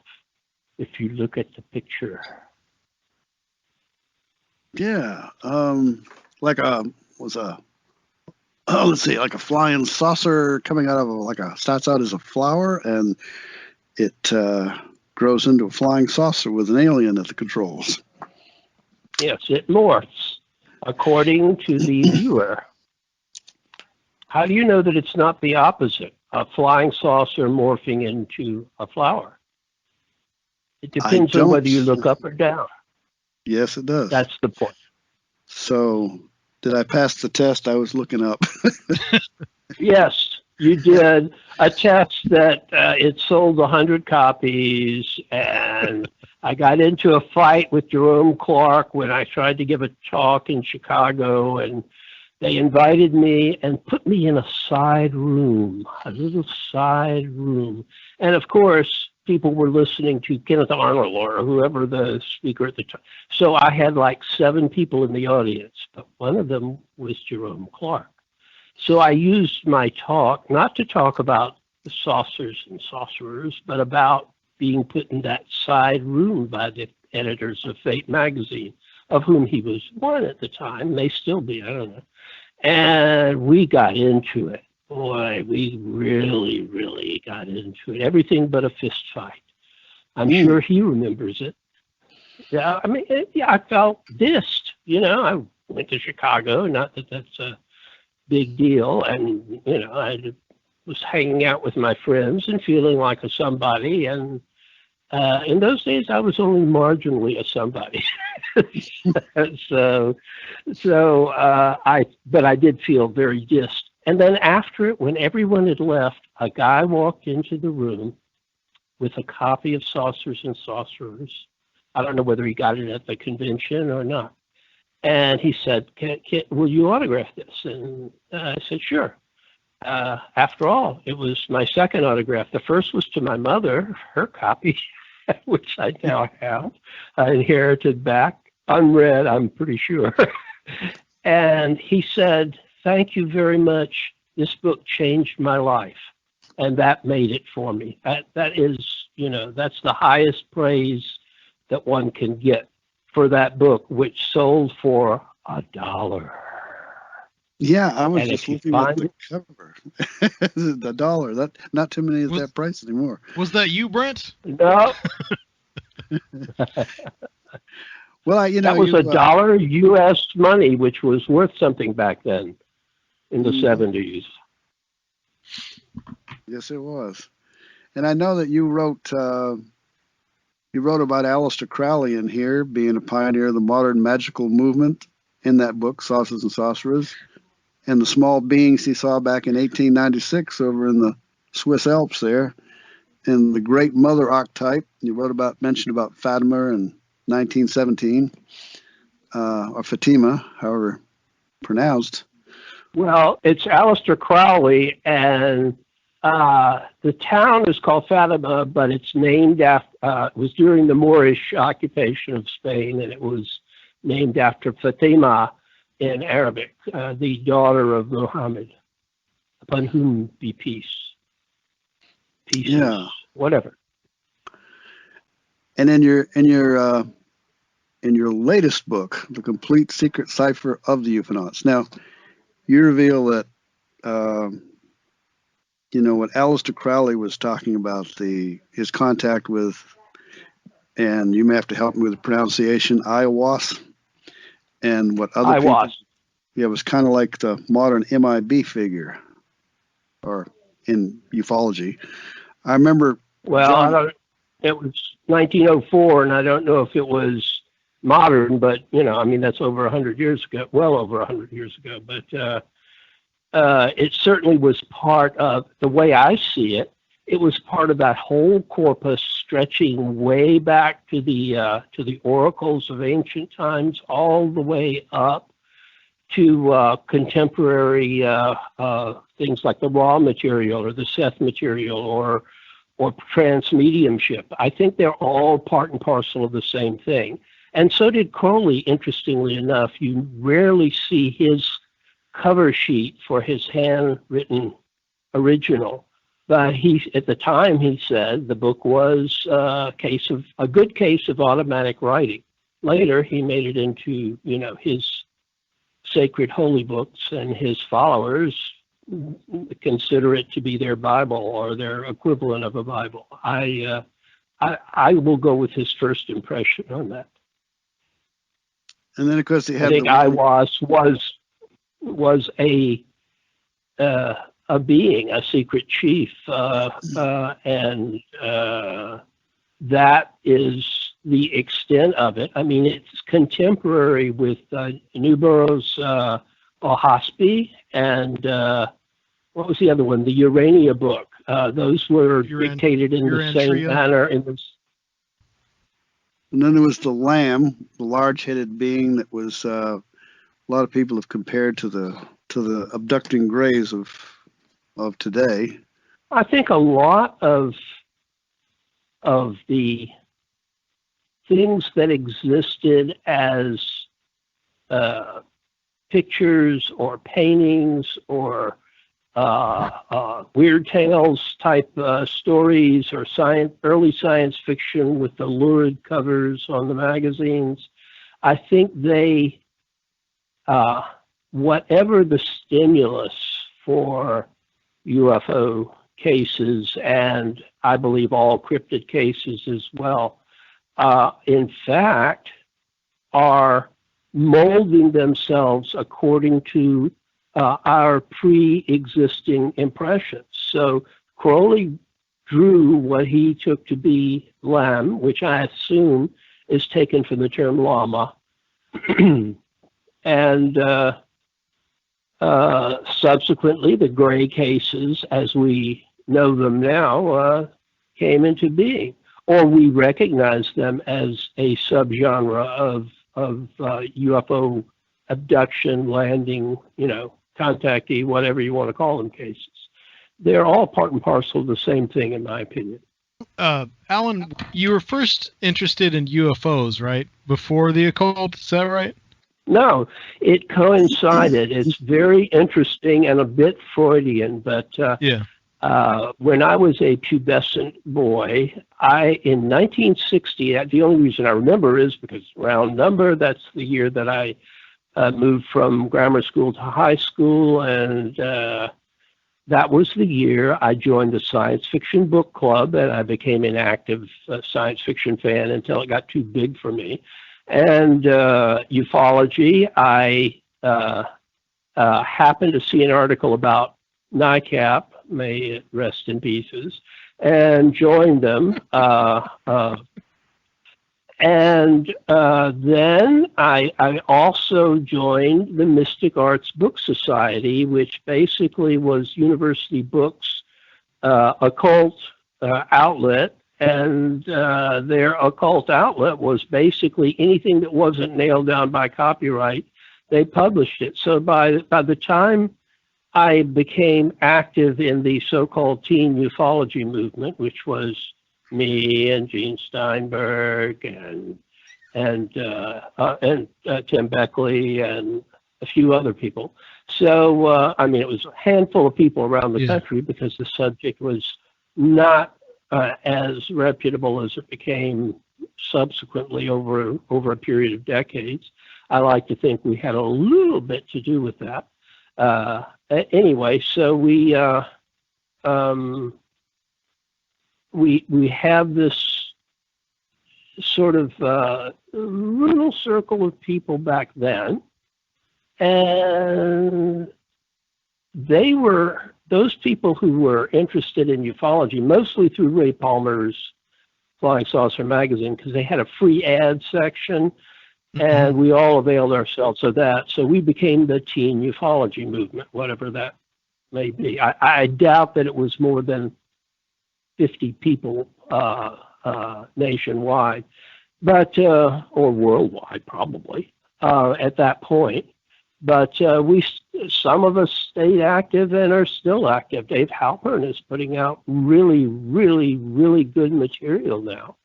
And he was, part of that, although he was the head of the New Jersey Association of Aerial Phenomena or something of the sort. And he lived in Philadelphia, which I thought was really appropriate. And then we kind of merged our efforts with Jim Mosley and Gray Barker and the Saucers and Unexplained Celestial Events Research Society Discussion and Lecture Committee, which was like a seminal group for what I call middle ufology in that book. I didn't get a chance to ask Tim about this, but I did want to talk a little bit about Jim Mosley. He was a serious researcher, but he was also a hoaxer. Like, what were some of the things that he did? Like, why did he do some of those hoaxes?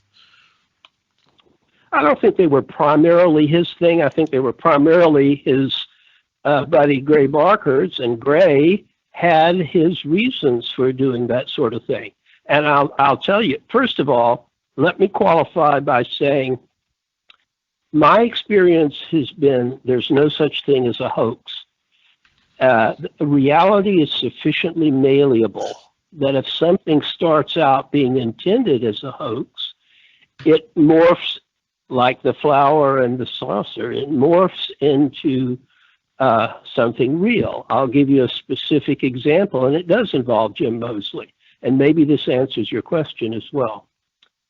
According to Gene Steinberg, who was working for Mosley at the time, I believe, and Mosley was living in New York trying to get custody of his daughter, Jim was uproariously drunk, and Gene, as far as I know, is a teetotaler, as am I, and Jim said, I'm going to make a hoax phone call to some police department in New Jersey, and I'm going to say there's a flying saucer outside.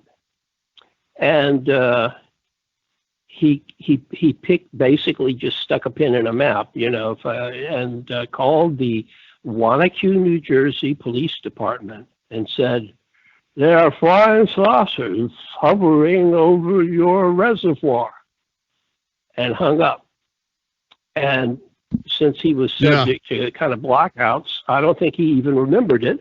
And now Gene is saying, oh, I never told you that. Yes, he did. I have a flawless memory. Gene is Gene.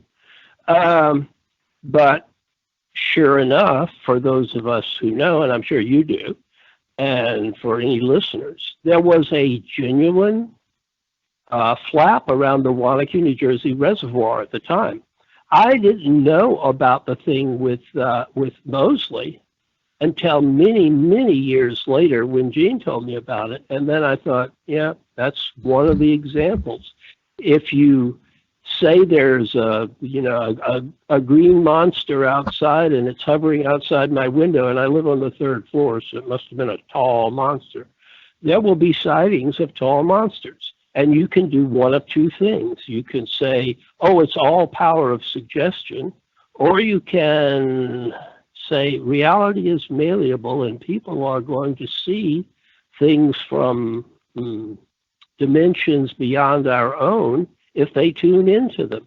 And I think the latter is more in tune with the current findings of physics, especially quantum physics, than the notion that everything is fixed and reality is just what we get with our five senses under ordinary circumstances.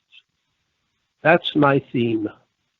Wow, that reminds me of a little exercise I did back in the 70s. I had a group of people back in the old snail mail days, and I sent out this request that on a certain time and date we all try to see if we can skywatch and have an experience. So I was sending out, and I thought maybe this is just a coincidence, but it was where someone was seeing a Bigfoot from a flying saucer. And right about that time, and I was trying to send this out, so this would be the target. And then one of my friends down in Florida reported that she was investigating a case that just happened involving a man who just encountered a Bigfoot from a flying saucer, and he was terrorized. And I decided at that point, I don't know if this is coincidence or not, but maybe this isn't a good thing to mess with, because this guy was quite frightened by the experience, and if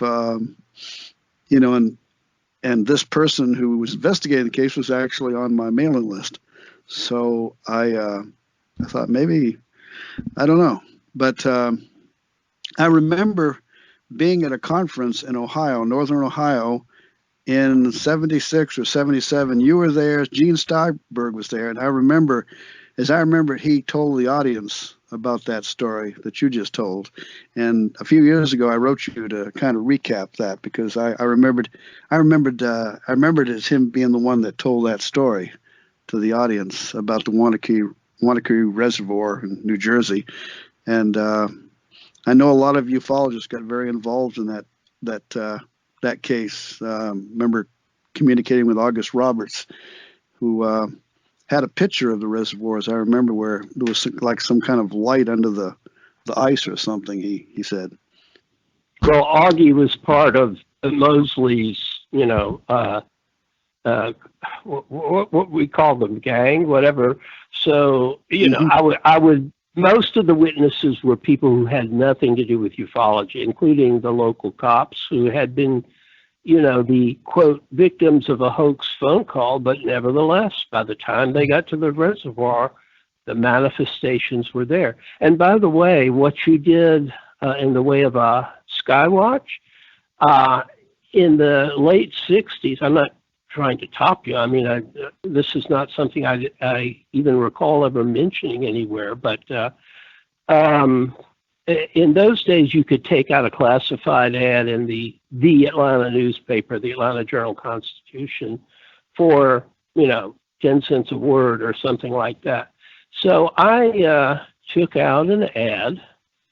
I lived about 2 blocks from where I am right now, actually, and I took out an ad that basically said, "Citywide UFO Skywatch, call this number," and it was the number of my house, and actually my parents' house, and the phone rang off the hook. I mean, and some of them were not lights in the sky, some of them were close-up objects, and I had picked a date out of nowhere. I mean, I just, was curious. So I repeated the experiment, and it happened again. And my conclusion was, if you say that they're there, they will be there. Or alternately, they're there all the time. People just don't look. Yeah. But the two things are not mutually exclusive. And from that, I began to formulate the notion that if you look for it, you'll find it.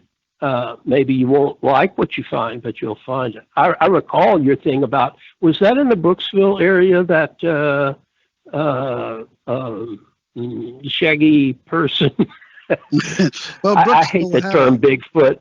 Well, Bigfoot had a lot of Bigfoot or Sandman or whatever you want to call them incidents back in the 60s and 70s too. In fact, they had some Birdman and reptile type beings around in and around that area too. But I remember my friend Ramona Clark, she later became Ramona Hebner. She moved to Brooksville, and I went down there some, and I met John Reeves and other witnesses, and it was a pretty active spot. Eula Lewis claimed she had been chased into her house by a Bigfoot one time, and there was a weird staticky sound overhead, but she didn't have time to look to see what was causing that.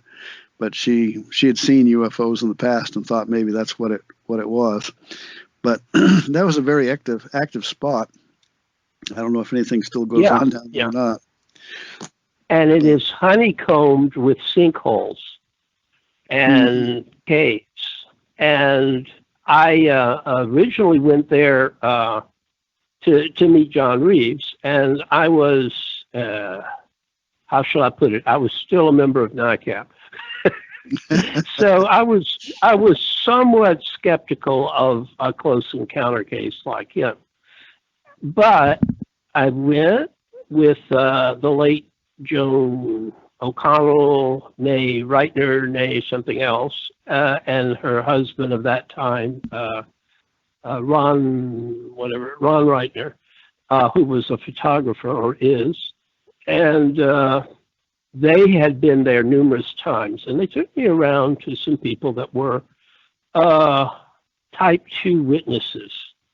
And the more of that I saw, the more convinced I was that at least the initial experience that John Reeves claimed was absolutely real.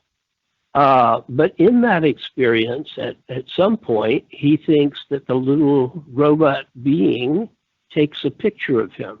Now, those who have seen the Men in Black movies, I think anything subsequent to the flash of what he took to be a flash bulb are induced memories. I don't think that the rest of it is necessarily even an analog of true. I don't believe people visit the planet Venus because they would come back with a considerable suntan from what we know about Venus now as opposed to then. So he didn't have a suntan or burns or anything else. And I went back and had many occasions with John. I even went with my dad one time, and he had a sign up saying flying saucer landing area and had built a flying saucer himself and out of wood. Wooden saucers are hard to detect on radar, I think. But my dad showed his relative contempt for the whole thing. I mean, he didn't disbelieve. He just found it all amusing. He got out one of his golf clubs, and right where all those footprints were that Reeves claimed were the alien robot, my father was, hitting a few balls. And I took a picture of that, and it's in one of Beckley's books. I think it says a great deal about how ludicrous real stuff can be, as if it were the ludicrous part of it, as was pointed out in the Joe Simonton case. It's as if the being or beings or whatever they are want it to look ridiculous so that you don't look at the details of the case. So same for John. By the way, I have heard from locals long since that what happened to his flying saucer was it got picked up by a whirlwind and disappeared. Well, I know when I was there in November 73, there was it was there then, but it was damaged by a hurricane. And he also had some kind of like a monument thing. I think these little miniature planets were up on this boards or something. And I've got a Super 8 millimeter. Yeah, that was what he replaced. He replaced the flying saucer with these two pylons, and told me that he was putting an ad, which he showed me in the local Brooksville newspaper, looking for a woman to be buried next to him. Now he wandered off, didn't he? He just or disappeared at some point. I don't doubt it. Yeah, he was just not there. And I never saw an obituary. I checked on, the whirlwind story. There was no tornado. There have been tornadoes in the Brooksville area, but there was no tornado at the time that the supposed whirlwind took away the, I don't know whether he repaired it or whether it was as you describe it, but it, damaged or not, it went away at warp speed and disappeared, probably torn apart by the whirlwind. It was probably, I have myself seen one, how shall I put it, one unrecorded tornado. So there must be a lot of them that, especially before the sophisticated satellite images and radar and so forth that took place and were basically localized. No one was killed. They didn't hit a mobile home, which fall apart in those things. And so it's unsung, but it could have been, less than a tornado, but more than a stiff wind. Yeah. In any case, I thought that was hilarious and ironic and quite luminous, really, because he built it out of wood, and the reaction, of course, is, well, that's nice, John. It's well done. You're a good craftsman, but that thing will never fly. Well, I was wrong. I just miscalculated the means of propulsion. He used wind power. Well, that's interesting. I hadn't heard that story before. Those well-known channelers that we know of, like the raw material, like all this other stuff, do you think any of them started out as a hoax and actually evolved into something more? Well, with the raw material, no. They were genuine from the beginning and made no pretense about what it meant. I mean, I knew Carla and Don Elkins and had met the guy that's currently, Right. the custodian, I guess, of the LLC. But even going And back to like they all- Blavatsky, and do you think any of these people were initially hoaxing, and that in the same way, that concept we were talking about, like what was created through these UFO kind of workings, do you think that any of them were starting as hoaxes and evolved into actual contact? Well, the cipher, which is what I was trying to get to, actually validates that. Because, for example, when Blavatsky was in Egypt and before the Theosophical Society even came into being, it actually started in New York with Blavatsky present. But Blavatsky and Colonel Olcott, I think, were sojourning in Cairo, as many occultists of that period did, in basically British-controlled Egypt, for better or worse. And she started doing your standard trans-channeling stuff, shticklock, I call it. And her control, as they say in mediumship, was a being called Katie King, which has shown up with other mediums as well, whether they're copycats or whether this is a real being like Ashtar, which is an ancient demon that of perhaps Sumerian origin. Anyway, if you decipher those names, those peculiar names like Katie King, it yields really, really interesting results. And that was included in the book. And I hope that people would read Secret Cipher and work with it. And when I first unveiled it, I thought that would be the response. It wouldn't take many readers, whatever. It sold quite well for the late, great Illuminate Press. But I didn't hear from anyone who had worked with it. And then skip forward 20 some odd years, and the complete Secret Cipher comes out, and the people who did the Hellier series, which was a sensation as TV documentary of what real field investigations are like, as opposed to the two plumbers from New Jersey that go to see ghosts or ancient aliens and the guy with the hair or whatever. Oh, they interviewed me here and gave me $25 to sit and talk to them for 2 hours in a rented restaurant. $25? Yeah, well, I didn't have to travel for that one. In fairness, when they took me to Salt Lake City for reasons that I still don't know, then took me out in the desert. I mean, the whole thing, those are all theatrical, and people should watch them with a great deal of skepticism. Yes, I've looked up close, and I actually asked my son, who's a screenwriter, do you think I need to join AFTRA, the SAG or AFTRA? Because clearly this is a show that I'm an actor in.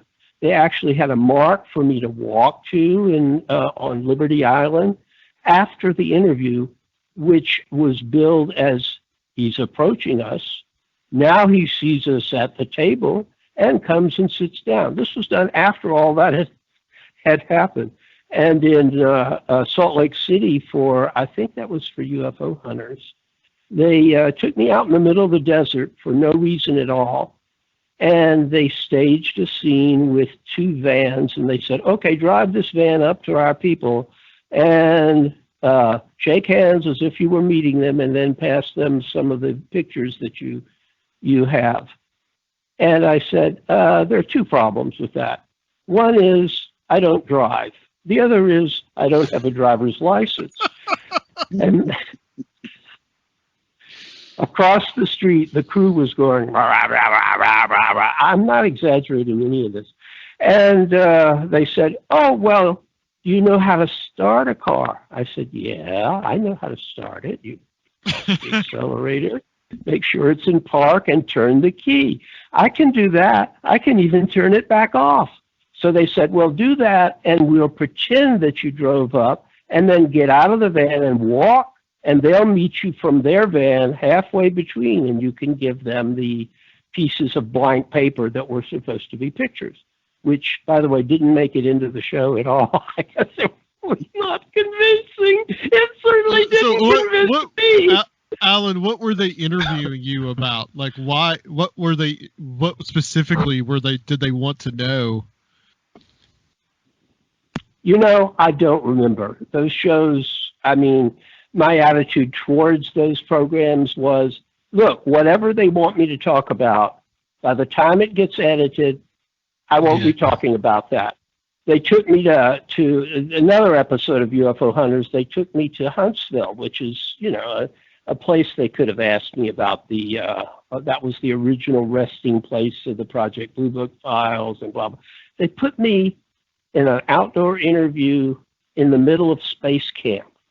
So they'd say, so what is the reality behind the Nazi UFOs? And I'd say, well, and these bunch of kids going between class would go, blah, blah, blah, blah, blah, blah. And then they showed, I said something, well, you know, there are stories that suggest that the Nazis were experimenting with blah, blah, blah, blah, blah. And the next thing you know, I'm flying to Germany on a Lufthansa jet. Well, I've never been in Germany. I've never been on a Lufthansa jet. There's an old joke about them. This is Lufthansa, Flight 41. You will enjoy your trip. But I've been to Prague. I've been to Spain. I've been to Oklahoma, but I've never been to Germany. But they show it like I'm on the jet going to find Der Glock or whatever, you know. That's what Alan, are are you trying to tell us that these programs lie, or is that what you're trying to say? No, I'm trying to say they're theatrical, and to the extent that they say they're documentary, they are absolutely presidential. You may take that any way you want. Yes. However, the long interview, hours long, that I did for Ancient Aliens, which, you know, having age issues anyway, since I'm getting on in years, I thought, I don't want to be an ancient alien. But they gave me cab fare to drive down to the town I was living in and did this interview. And somewhere I mentioned in passing the 30-second conversation I had with Wernher von Braun. That was 30 seconds of a 2-hour interview. That's what they featured. The rest, cutting room floor. You know, I mean, hello, I'm Allen Greenfield. I met Wernher von Braun. Brent, have you ever had the pleasure of being interviewed by Ancient Aliens? That was an episode of Ancient Aliens. Very early on. I don't do those programs anymore. After Brad Meltzer's Decoded, which doesn't decode anything, and the farce on Liberty Island, where they didn't like my answer to whether the Statue of Liberty should be torn down. And I said no. And they went from my interview to some crazy guy who said, yeah, it's all a Masonic conspiracy. So they obviously liked his answer. So at that time, I blogged on LiveJournal before the Russians took over. Really, they did take over. So I don't post anything on LiveJournal anymore except tweets from the news about how bad things are in Russia. because I know where it goes back to. But that's neither here nor there. Neither here nor in St. Petersburg, where they're listening to us even as we speak. So I published a long critique, pretty much the same thing that I just said to you and the audience. And they haven't invited me back since then. I don't know why. I don't know why. I'm really, with the program. But when Hellier came out, all of a sudden, because they were interested in reality, whatever reality may be, as opposed to theater, and they had high production values, and the only criticisms I've heard of it, other than that they followed the synchronicities and it didn't lead anywhere. And of course, in field investigations, you get what you find, not what you ask for. Yes. And some people don't like that, but the vast majority of people got it. This is the real deal. And they interviewed me, and they left it. Oh, well, that was a 4-hour interview. There's a clock that I didn't know was there behind me, and you can see how many hours went by. But they kept the essence of my interview, like 20, 30 minutes. And then people got it and started to use the secret cipher and buy copies of, the current edition, which is the Paranoia Press. Yeah, we talked to Olaf a couple of shows ago. And, yeah, he's my publisher. And when he said, I want to bring out the complete secret cipher of the Ufonauts, I said, well, that's okay with me, but, it's it's had its day. I was wrong. He was right. And he is doing fantastic things with the cipher himself. I'm sure there'll be a book in that. Yeah. Yeah, he told us a lot about it. All the cipher work and his collaboration with you and your how much you were helping him with that stuff. I was wondering, have you spoken to those guys from Somerset, Kentucky, who were on the Hellier, the Penny Royal crew?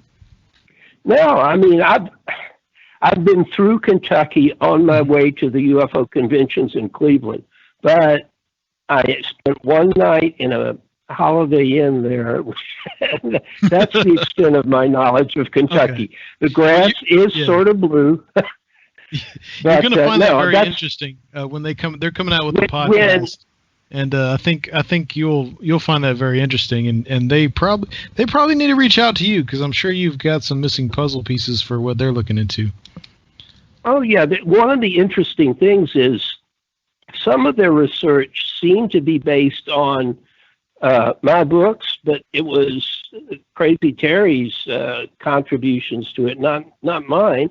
And I always thought that where Terry had run into Indrid Cold, which can't be a real name, it just doesn't sing. I thought it was somewhere in West Virginia, but they found a location that fit exactly his description in Ashland, Kentucky. And all I knew about Ashland, Kentucky is there's oil wells there because there's an oil company called Ashland that you can get gasoline at, or at least you could before the lockdown, so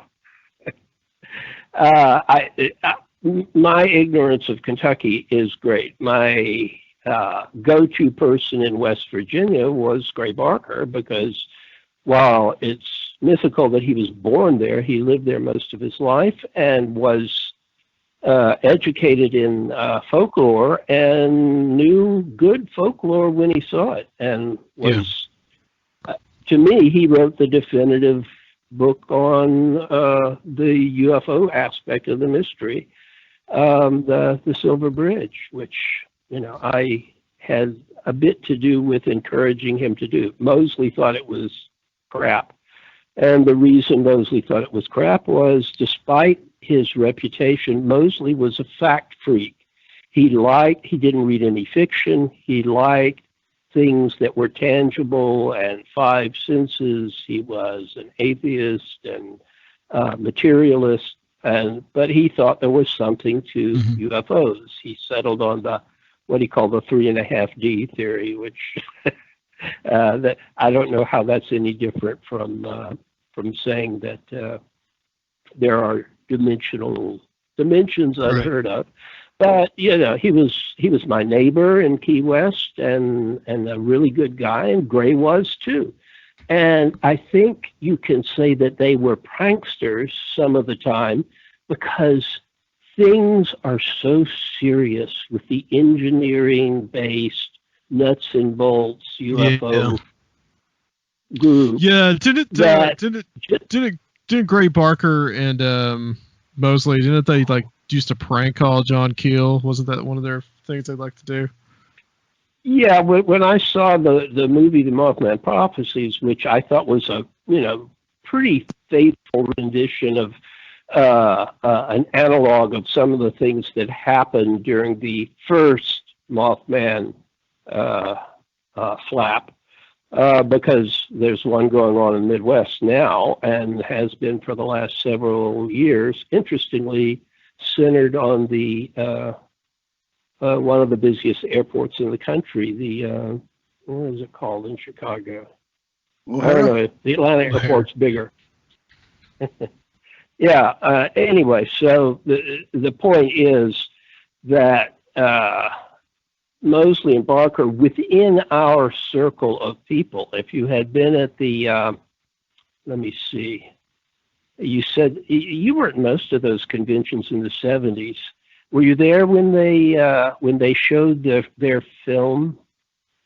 Gray had one of the first video cameras, so they did a film in Clarksburg, West Virginia, where Gray lived, and they look at the camera and they're already drunker than lords, and they say, there are substances which allow you to tune into these phenomenons. And there's also an herbal substance, and they smoke a joint on camera. This is at a time where probably in West Virginia it was something near a capital crime. And they say, this substance allows you to know the truth about the flying saucers. And everybody there was in hysterics about it. I don't remember which convention it was, but it was sometime in the 1970s at some little town in Indiana, put on by a local guy who did a good job of it. But it was just hilarious, and that says everything about those two guys. The straight-laced, nuts and bolts people don't like them and don't forgive them their trespasses. And I knew them very well. And I don't think that they were primarily hoaxers. I think that they were serious researchers, and they had a good sense of humor that Keel and company lacked, or he would have caught on, because Mosley always planted a hidden jewel in the in anything that he did of that sort. And when he made hoax phone calls, I got a couple of them, yeah, during one of those sky watches I mentioned earlier, a voice came on the phone at my office, the UFO Cider office, and my father paid for it. I didn't have any money in those days, nor now. But during the sky watch, I picked up the phone for the 4 millionth time, and a beeping sound came. And then a voice with an echo says, "You will discontinue this project or reap the result." And by the time, yes, and I did I play the recording for you? Because about yeah, you sent me. We had exchanged cassettes at one time, and I remember hearing that audio. Yeah, because about halfway through it, I thought, this is Gray, I'm going to record it. And I confronted Gray. He said, yeah, that was us. And I said, are you sure? And Mosley said, see, it doesn't matter. People are going to believe this stuff. And all through that film, whenever Richard Gere picked up the phone and got this is Ingrid Cold. I'm at the house. I thought, yeah, this is Ingrid Barker or Ingrid Mosley. And that's great. yeah, I mean, because John Keel, God bless him, he was very straight-laced. I mean, he had a good dry sense of humor. And he certainly had a fair handle in the abstract on what was really going on with the phenomena. But he was gullible. And you don't act straight-laced as gullible around Jim and Gray without repercussions. Ask George Adamski if you can dig him up. He's buried at Arlington with the other Patriots.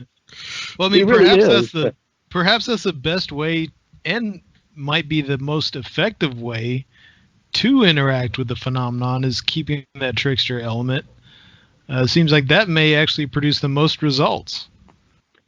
Yeah, that's true. I think that you can overdo that and the phenomenon will feed back nothing but nonsense to you. But on the other hand, I think it is the most effective means of bringing, so to speak, down to earth or up in the air, whichever you prefer, the people who just are still, waiting for the landing from Alpha Centauri 3Z, because that ain't going to happen because there's nothing coming from Alpha Centauri 3Z, let alone from other galaxies, which if you have the fifth grade astronomy sense of what distances are involved in traveling from another galaxy to this little mud ball that we live on, it's just not the most likely solution. And using Occam's razor, which is sometimes wrong. I mean, the most likely thing is not always the true thing. Ask anybody who's been to war, they'll tell you about that. Occam disappears on the battlefield. Strange things happen that are not the most likely at all.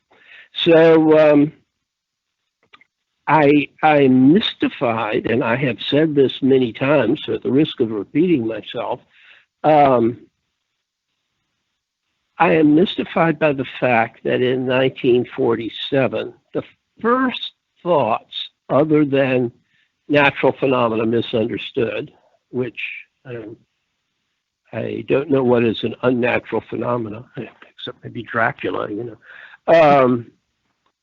or they are spaceships from another planet. Why? They're seen on the Earth or near the Earth. And out of that, is there a good inference that they come from other planets? And since many of the abduction cases involve being told they're going to other planets, and some of them are somewhat stretched in distance, and they only take 2 or 3 minutes, so I guess they carry a black hole around with them, or whatever. That doesn't mean that they are. It means that they're playing to the base, to the whatever the superstition is. When they got lifted up in the Middle Ages, it was demons. Or witches. When they got lifted up in ancient times, it was the chariot of the Lord. It seems to me it's the same phenomena, but being seen through the lens of our limited senses, which, after all, are, not really that great. I mean, Absolutely. The things that we used to, until we launched, I didn't launch anything, until the Hubble and related astronomical observatories in space, we knew so much less about what the universe was all about. No one had ever seen a planet circling another star. No one had ever considered Clyde Tombaugh's discovery of the planet Pluto to be anything other than the planet, not planetoid Pluto. I still think it's a plot to destroy astrology, is what it is. Well, I think Brent, I think Jim Mosley had commented that, with the 1950s contactees, it was Venus, Mars, Jupiter, and then as time progressed into the 60s and 70s, then we began to hear about places like, Sirius and Orion and further out there, and because we had discovered that Venus and Mars and Jupiter were not probable candidates for being extraterrestrials visiting us. It had to be somewhere further out.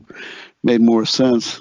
And the crop circle, I remember hearing stories about crop circle hoaxers who later became believers because when they were out hoaxing their crop circles, they suddenly saw beams, balls of light, and I think hearing footsteps, and there was nobody there. Strange things began to happen to them while they were in the process of making these circles, which kind of goes along with what Al was saying about that reservoir in New Jersey and things. And also I found interesting, Al, your description of those experiments back in 91, 92. I'd never been aware of that I guess I've been living under a rock, about those Enochian system of ultra-terrestrial contact experiments that you did. And you did about 30 of them with a group of maybe 20 people, and the things that were going on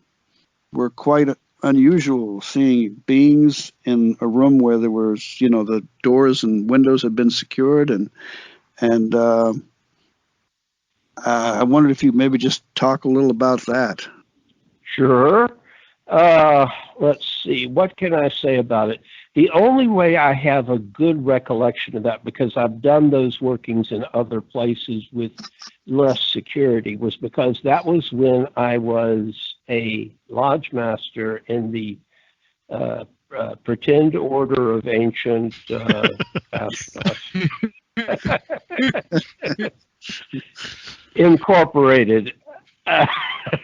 We might want to edit the pretend part out. Well, it's pretty pretend. Mostly they pretend to themselves. But be that as it may, I had essentially control of the lodge space because it's a very, very hierarchical organization. So I don't, it's not my cup of tea, but I stuck with it for a long time because I was young and foolish. But I was pretty good at magical stuff, and I had just taken an expensive high degree in their order, been made a lodge master. So I figured, well, I might as well do an experiment. Enochian magic professes that it can take the scryer into other dimensions, not other planets, other dimensions, other airs, other ethers is the term that is most commonly used.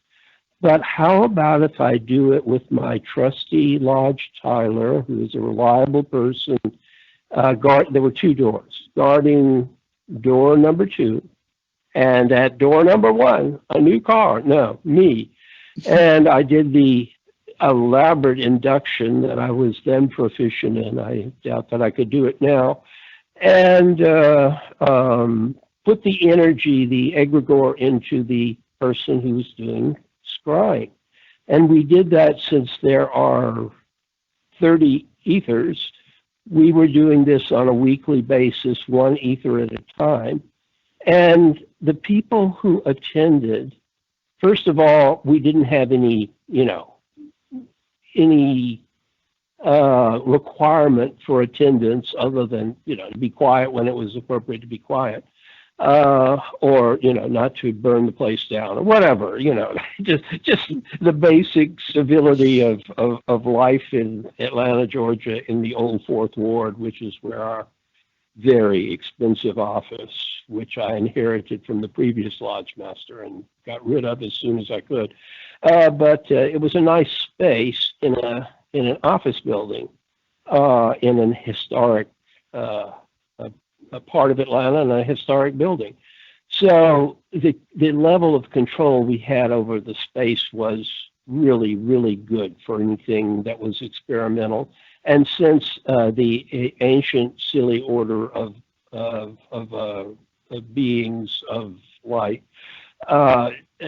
frowned on, or at least ignored, the notion of self-monitoring for results, I figured I'm not breaking any rules here. I'm just monitoring to see if there are results beyond the scryer, saying, oh, I see a bridge and the bridge is big. I mean, what are you going to do with that? But what I did was, first of all, nobody that participated other than the Tyler and myself had ever experienced any of that kind of stuff before, let alone having read up on it. So what the scryer experienced, and sometimes there was a co-scryer. My oldest son was a co-scryer at one point, and he's a very skeptical person. So and he was very impressed by it. And the other people were just, interested in magic, but they hadn't yet cracked their first book on the subject. And yet we got effects that were similar to physical mediumship.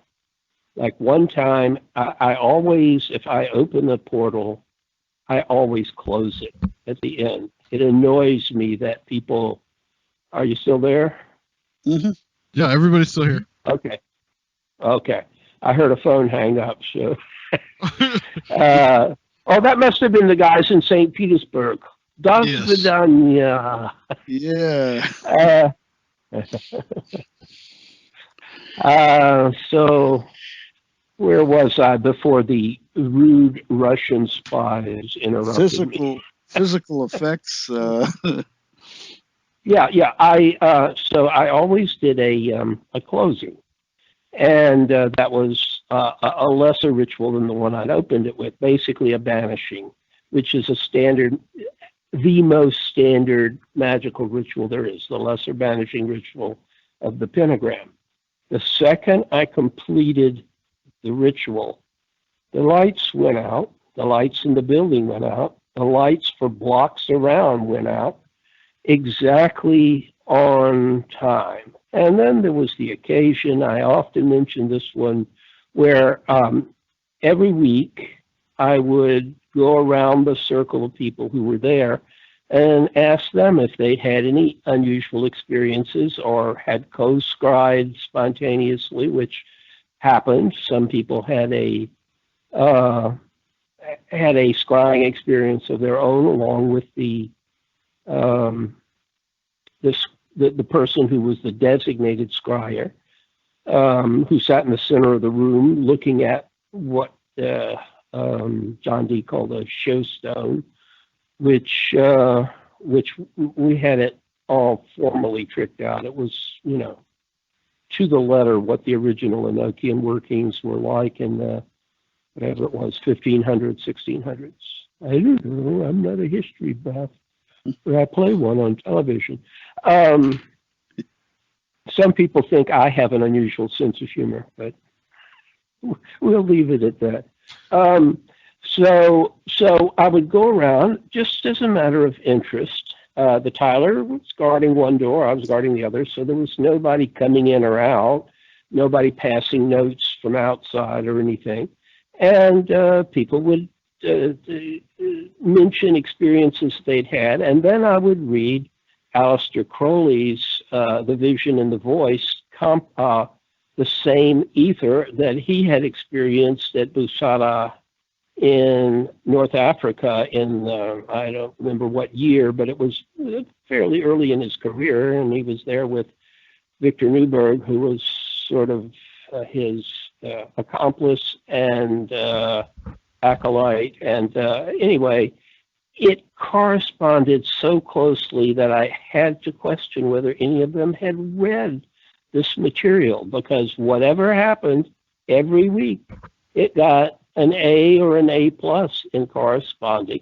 Not word for word, but the nature of the vision for the, let's say, the fourth ether was exactly what Crowley described he experienced in the fourth ether in North Africa. So that was the validation that I expected, and after the fifth, sixth, seventh time it happened. But we went around the circle, and most people had, they said, well, I saw it. A guy who happened to be my employee at the art supply company that I was managing at the time, and I had invited him because he had an interest in the Hermetic Brotherhood of Light.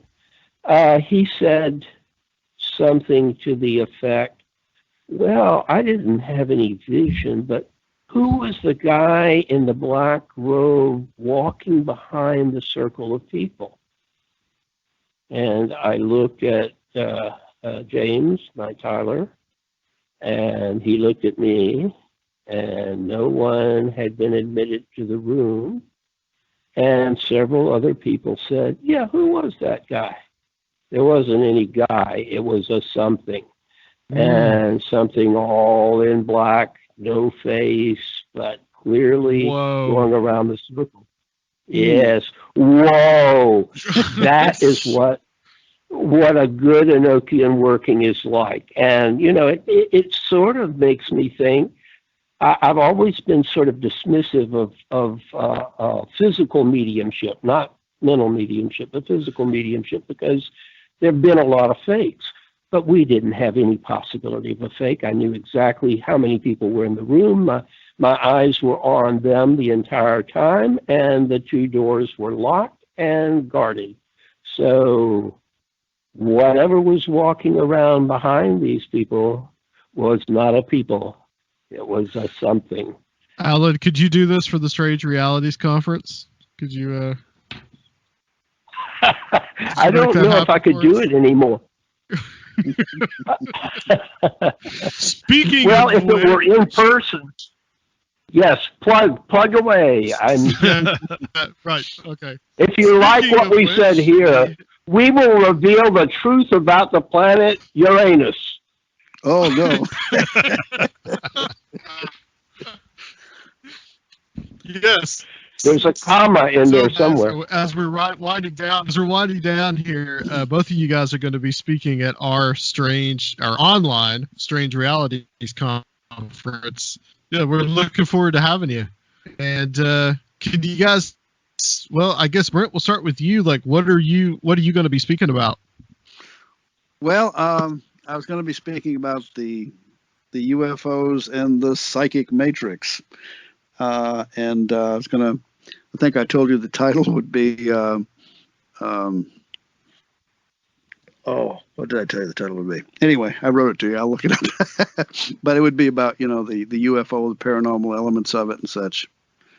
Okay, and Alan, what would you be speaking about? Well, as I told you privately, I would like to do an unrestricted Q&A session.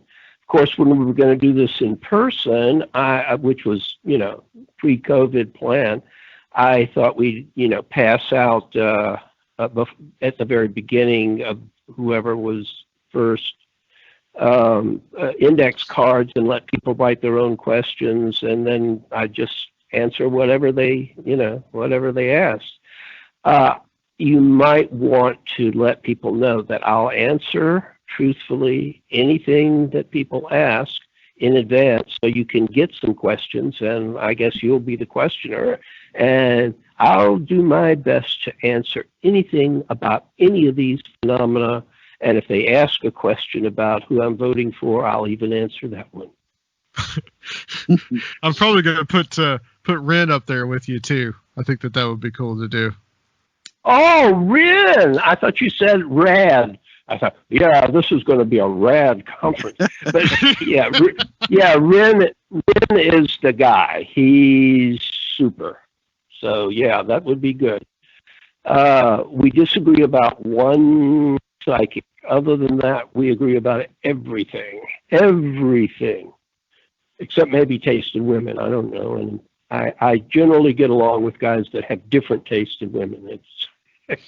It has to do with It's just my being like something of a cad, I think. Are you going to give the date and, promo? Heaven knows I've shamelessly promoted my book, and for that matter, so has Brent.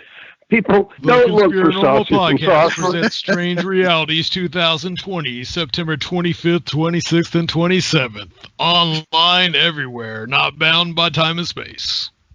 That's right. That's Be right. there or be square. StrangeRealities.com. Just what a Surfiel said. Where can people find you? Find your book, Brent? Oh, okay, my book is on Amazon. John A. Keel, The Man, the Myths, and the Ongoing Mysteries. And of course, my website is apmagazine.info. Alternate Perceptions. And it comes out once a month around the 1st. And of course, we have years of back issues as well that can be accessed. If anybody's interested, we have interviews like we're doing now, and we have book reviews and various articles, columns, and features. So check it out. Cool. Absolutely. Thank you both, guys. We're going to just go ahead and close out the show because this has been a marathon. So, I have a great John. I want to thank Brent Raynes. All right. Thank you, guys. Appreciate it. Yep. What were you saying, Alan? I said I have a great John Keel story, but maybe I'll save it for the conference. It's a great story. Okay. Awesome. Yeah, that works. We definitely want to hear it. Yeah, I know he visited you in 1968 there down in Atlanta, Georgia. 67. 67. November 67. That was the last meeting of the Civilian Saucer Intelligence Agency of Atlanta, and my father flew him down, but he rented a car and went back by way of West Virginia, and therein lies a story. But if you don't attend the conference, you will never know the story. It's not in any book. Well, okay. Everybody's got to be there. Want to thank everybody. Thank you, Brent. Thank Tim Beckley. Thank you, Alan, for being here with us.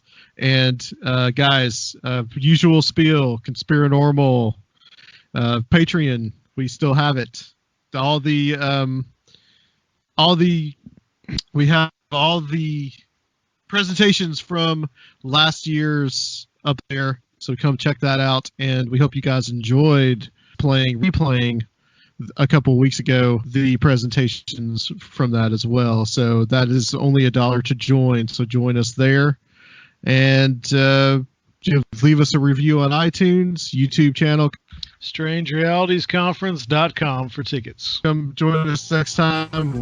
We will be interviewing everybody else coming up in the next few weeks. So make sure you check that out. If you're kind of on the fence about coming, we're going to be talking about what they're going to be talking about and just kind of shooting the breeze here on Conspirinormal.